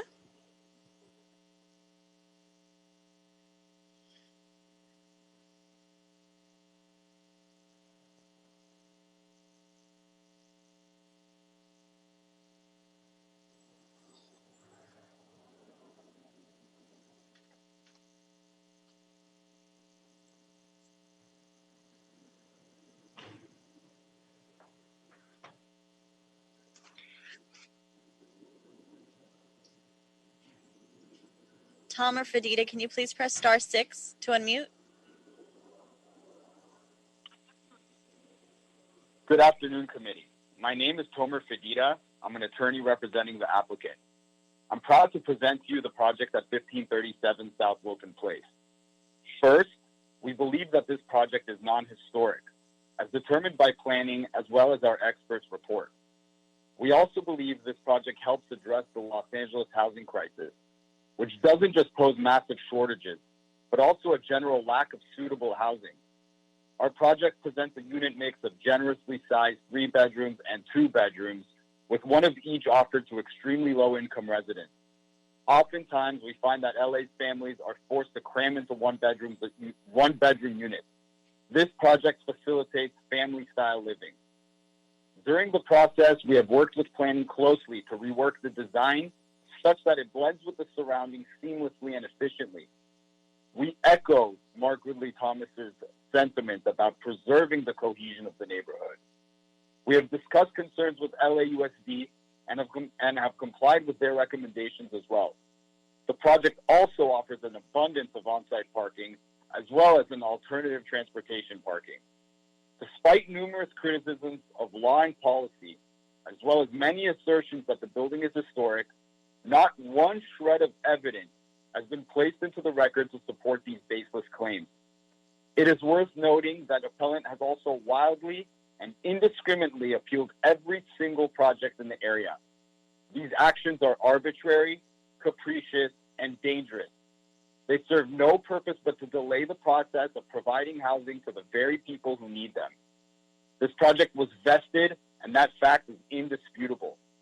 It is also worth noting that I personally made an attempt to reach appellant and was greeted with unwillingness and total lack of cooperation. This project demolishes a single family and in its place provides 21 housing accommodations for families and people in need of housing. I urge you respectfully to approve this project. I further would like to address Councilman Ridley Thomas's concerns. We intend to be very sensitive to the neighborhood and to maintain the integrity and cohesion of this neighborhood. We will work with Mr. Ibarra to do so as we have in the past. Thank you for your time.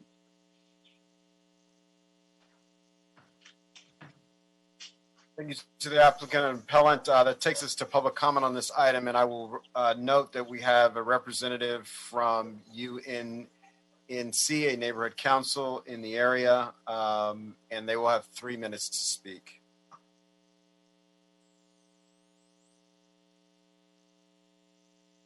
Laura Myers, can you please press *6 to unmute yourself? Laura Myers.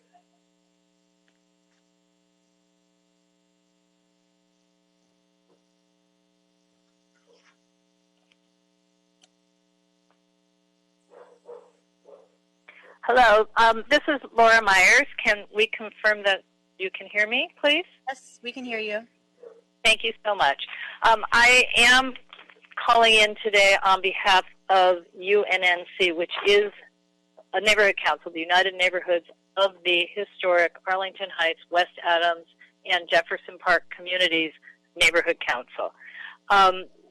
We who have been called to serve in our communities have a special obligation, I think, to consider equity in our decision-making, and that's enforced by me spending most of today listening to the CPC, City Planning Commission's Equity Day. This case brings it to the forefront.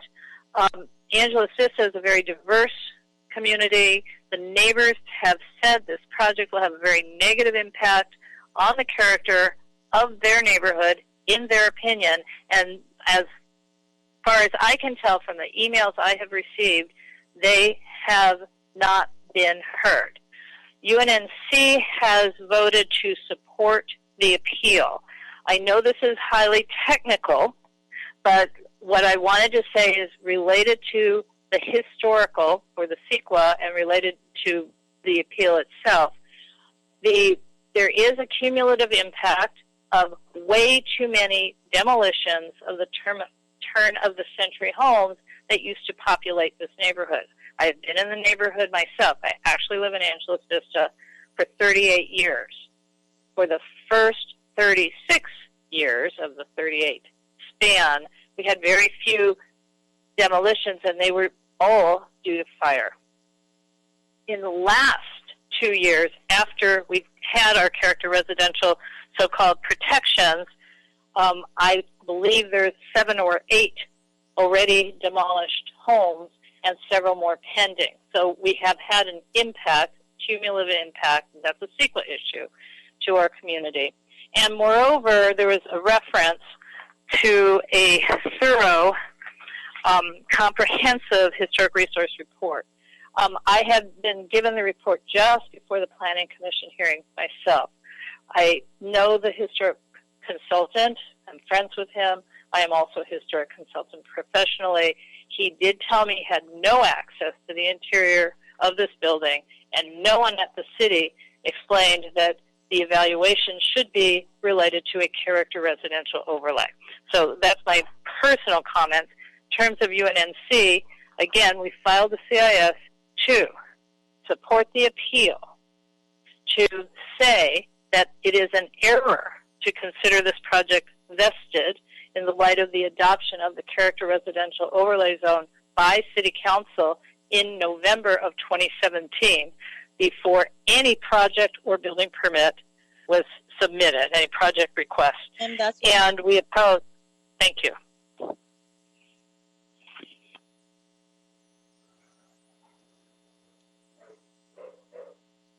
No other callers have raised their hand for this item. All right. Thank you so much. So we have a recommendation on for this item that we'll ask Mr. Mejia to read into the record and assume that Mr. Ridley Thomas will move it. You're on mute, Mr. Mejia. Yes, Mr. Chairman, the recommendation being to deny the appeal filed by Gene Frost on behalf of the West Adams Heritage Association and thereby sustain the determination of the Planning Commission in approving a categorical exemption as the environmental clearance based on the whole and the administrative record for the construction of a residential building consisting of 21 dwelling units with 2 extremely low-income units for the property located at 1537 South Wilton Place in CD10, along with Council Member Ridley Thomas's recommendation to take into consideration the design of the building to conform with the community wherein it is situated, and to consult with community stakeholders. All right, it's been moved by Mr. Ridley Thomas. I'll second. Mr. Mejia, can you call the roll? Yes, Council Member Harris Dawson as chair. Yes. Council Member Blumenfield. Blumenfield, aye. And Council Member Mark Ridley Thomas. Aye. That's 3 members, a majority, and it carries, Mr. Chairman. Excellent. Thank you so much, Mr. Mejia. And that takes us to item, our 12th and final item of today's agenda, item number 12. Yes, can you hear me? I believe, Mr. Chairman, that there was a clarification that the city clerk needed to make on a prior item. I don't know if the city clerk is ready for that. Let's execute that. Let's execute that clarification at this moment. Thank you, Mr. Chair. If I may, I would like to state a clarification regarding items 9 and 10 for the record. The clarification is that the roll call and action taken following the deliberation of items 9 and 10 were for both items 9 and 10. Thank you. If you could confirm that, Mr. Chairman. I can confirm that. Okay, thank you. Item number 12, Mr. Chairman, sorry for the interruption, is a report from the City Planning Commission. This contains 2 appeals. What's before you are a vesting zone change and a height district change as ordinances, and the appellants are challenging the land use entitlements and also challenging the adequacy of the environmental clearance. All right, we'll go to Department of City Planning staff. I would just put everybody on notice that we're very likely to lose quorum in the next 9 minutes. So if folks could comport themselves appropriately. Thank you. City Planning, Mr. Golden, I believe. Thank you. Good morning, Plum Committee. I am Kevin Golden, City Planner. The project involves the demolition of an existing commercial building for the construction, use, and maintenance of a new 6-story, 100-room hotel above 2 levels of subterranean parking.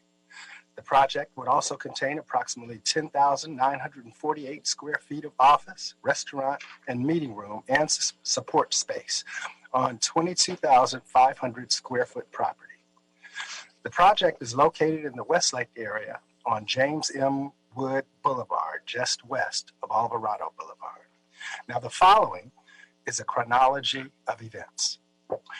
At its meeting on September 13, 2018, the City Planning Commission approved and recommended that the City Council adopt a general plan amendment to the Westlake Community Plan to designate the land use of the subject property as well as add area from highway-oriented commercial to community commercial.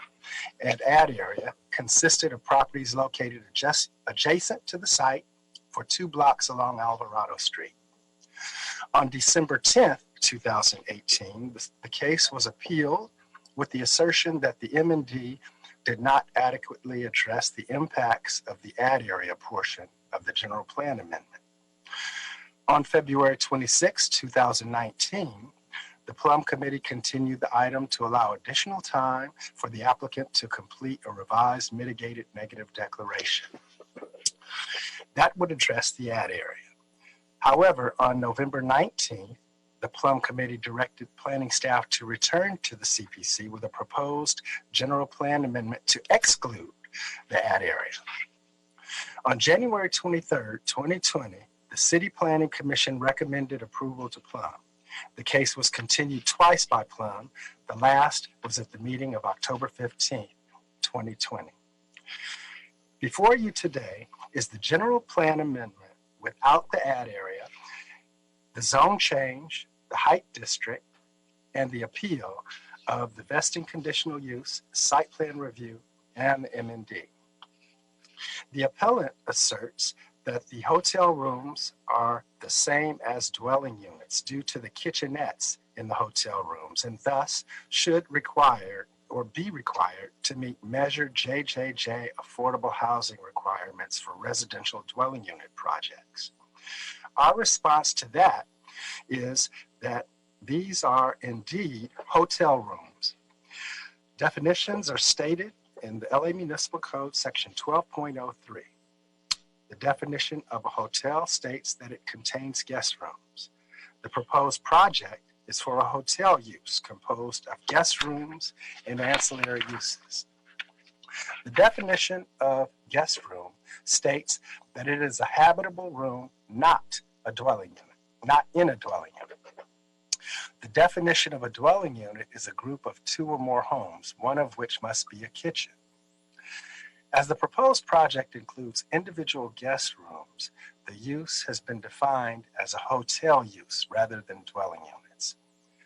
The project has been conditioned to the hotel and hotel-related uses only through Q condition number 2, which reads, use of the subject property shall be limited to hotel and guest rooms with associated ancillary uses only. Additionally, the project will be subject to transit occupancy tax generated to the City of Los Angeles.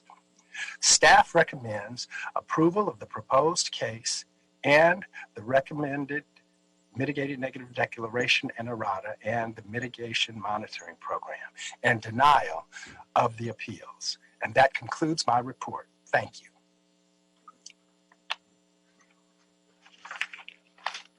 All right. I'll ask Representative Council District 1 to come before us before we hear from the applicant and appellant. Thank you, Chairman and Council members. Gerald Gubiton, Senior Planning Deputy with Council Member Cedillo's office. Our office position would be to suggest the committee not adopt the general plan amendment, zone change and height district, to grant in part, deny in part the appeal filed by Unite Here Local 11, to deny the appeal filed by Supporters Alliance for Environmental Responsibility, and to instruct the planning department to prepare the appropriate findings. I've submitted a statement to the record, but I'll just highlight the council members' key principal points. Prior to the COVID-19 pandemic, the council office strongly supported the development of new hotels, including the expansion of a hotel incentive zone into the Westlake community west of the convention center. The global pandemic has changed the world. It has induced the worst recession since the Great Depression and adversely impacted Southern California's hospitality sector.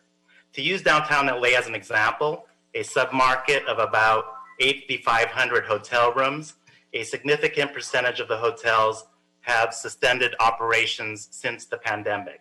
The mayor's emergency order has canceled conferences normally scheduled at the LA Convention Center. The pandemic has drastically reduced air travel. The sports and entertainment industry has been decimated. The city's land use priorities, the council member argues, should be in alignment and responsive to these unprecedented changes. And indeed, we acknowledge the city council has the authority to exercise its discretion on land use matters. So with that, his position is that there is no justification for a hotel use at this site. In contrast, the demand for affordable housing continues unabated, exacerbated by the pandemic, and the need to produce housing is compelling. The council member agrees with the key point which was raised in the appeal by Local 11, that without a housing component, the proposed project is inconsistent with the general plan, the community plan, and the Westlake redevelopment plan. The proposed project does nothing to advance and conflicts with the affordable housing goals and policies. Hence, the general plan amendment should not be granted. Our office does not question the adequacy of the environmental clearance because it's based on a proposed hotel use. We fundamentally question the justification for the proposed land use. Hence, our office would recommend, as noted earlier, a denial of the appeal by the Group Supporters Alliance, which is solely a CEQA challenge. But we do agree in part, grant in part and deny in part the appeal by Local 11 because we share their fundamental land use concern around without a housing component, the project would conflict with the general community and redevelopment plans. So I think that captures kind of the gist of the council member's position. Thank you, Mr. Gubaton. It's the opinion of the chair that you've offered new information that both the planning department and the committee needs to digest in order to make a finding or suggest a finding. And so I'm going to move that we continue this item for a time to be determined. And allow to do that. That's been seconded by Mr. Ridley Thomas. If there's no further discussion, Mr. Mejia, can you call the roll? Yes, Council Member Harris Dawson is chair. Yes. Council Member Bob Blumenfield. Blumenfield, aye. Council Member Mark Ridley Thomas. Aye. So Excellent. So that item is continued. Mr. Mejia, can you confirm that this concludes our business for today? This concludes the meeting, Mr. Chairman. Excellent. So we're adjourned. Thank you so much, members and staff, for hanging with us for a total of 3.5 hours today.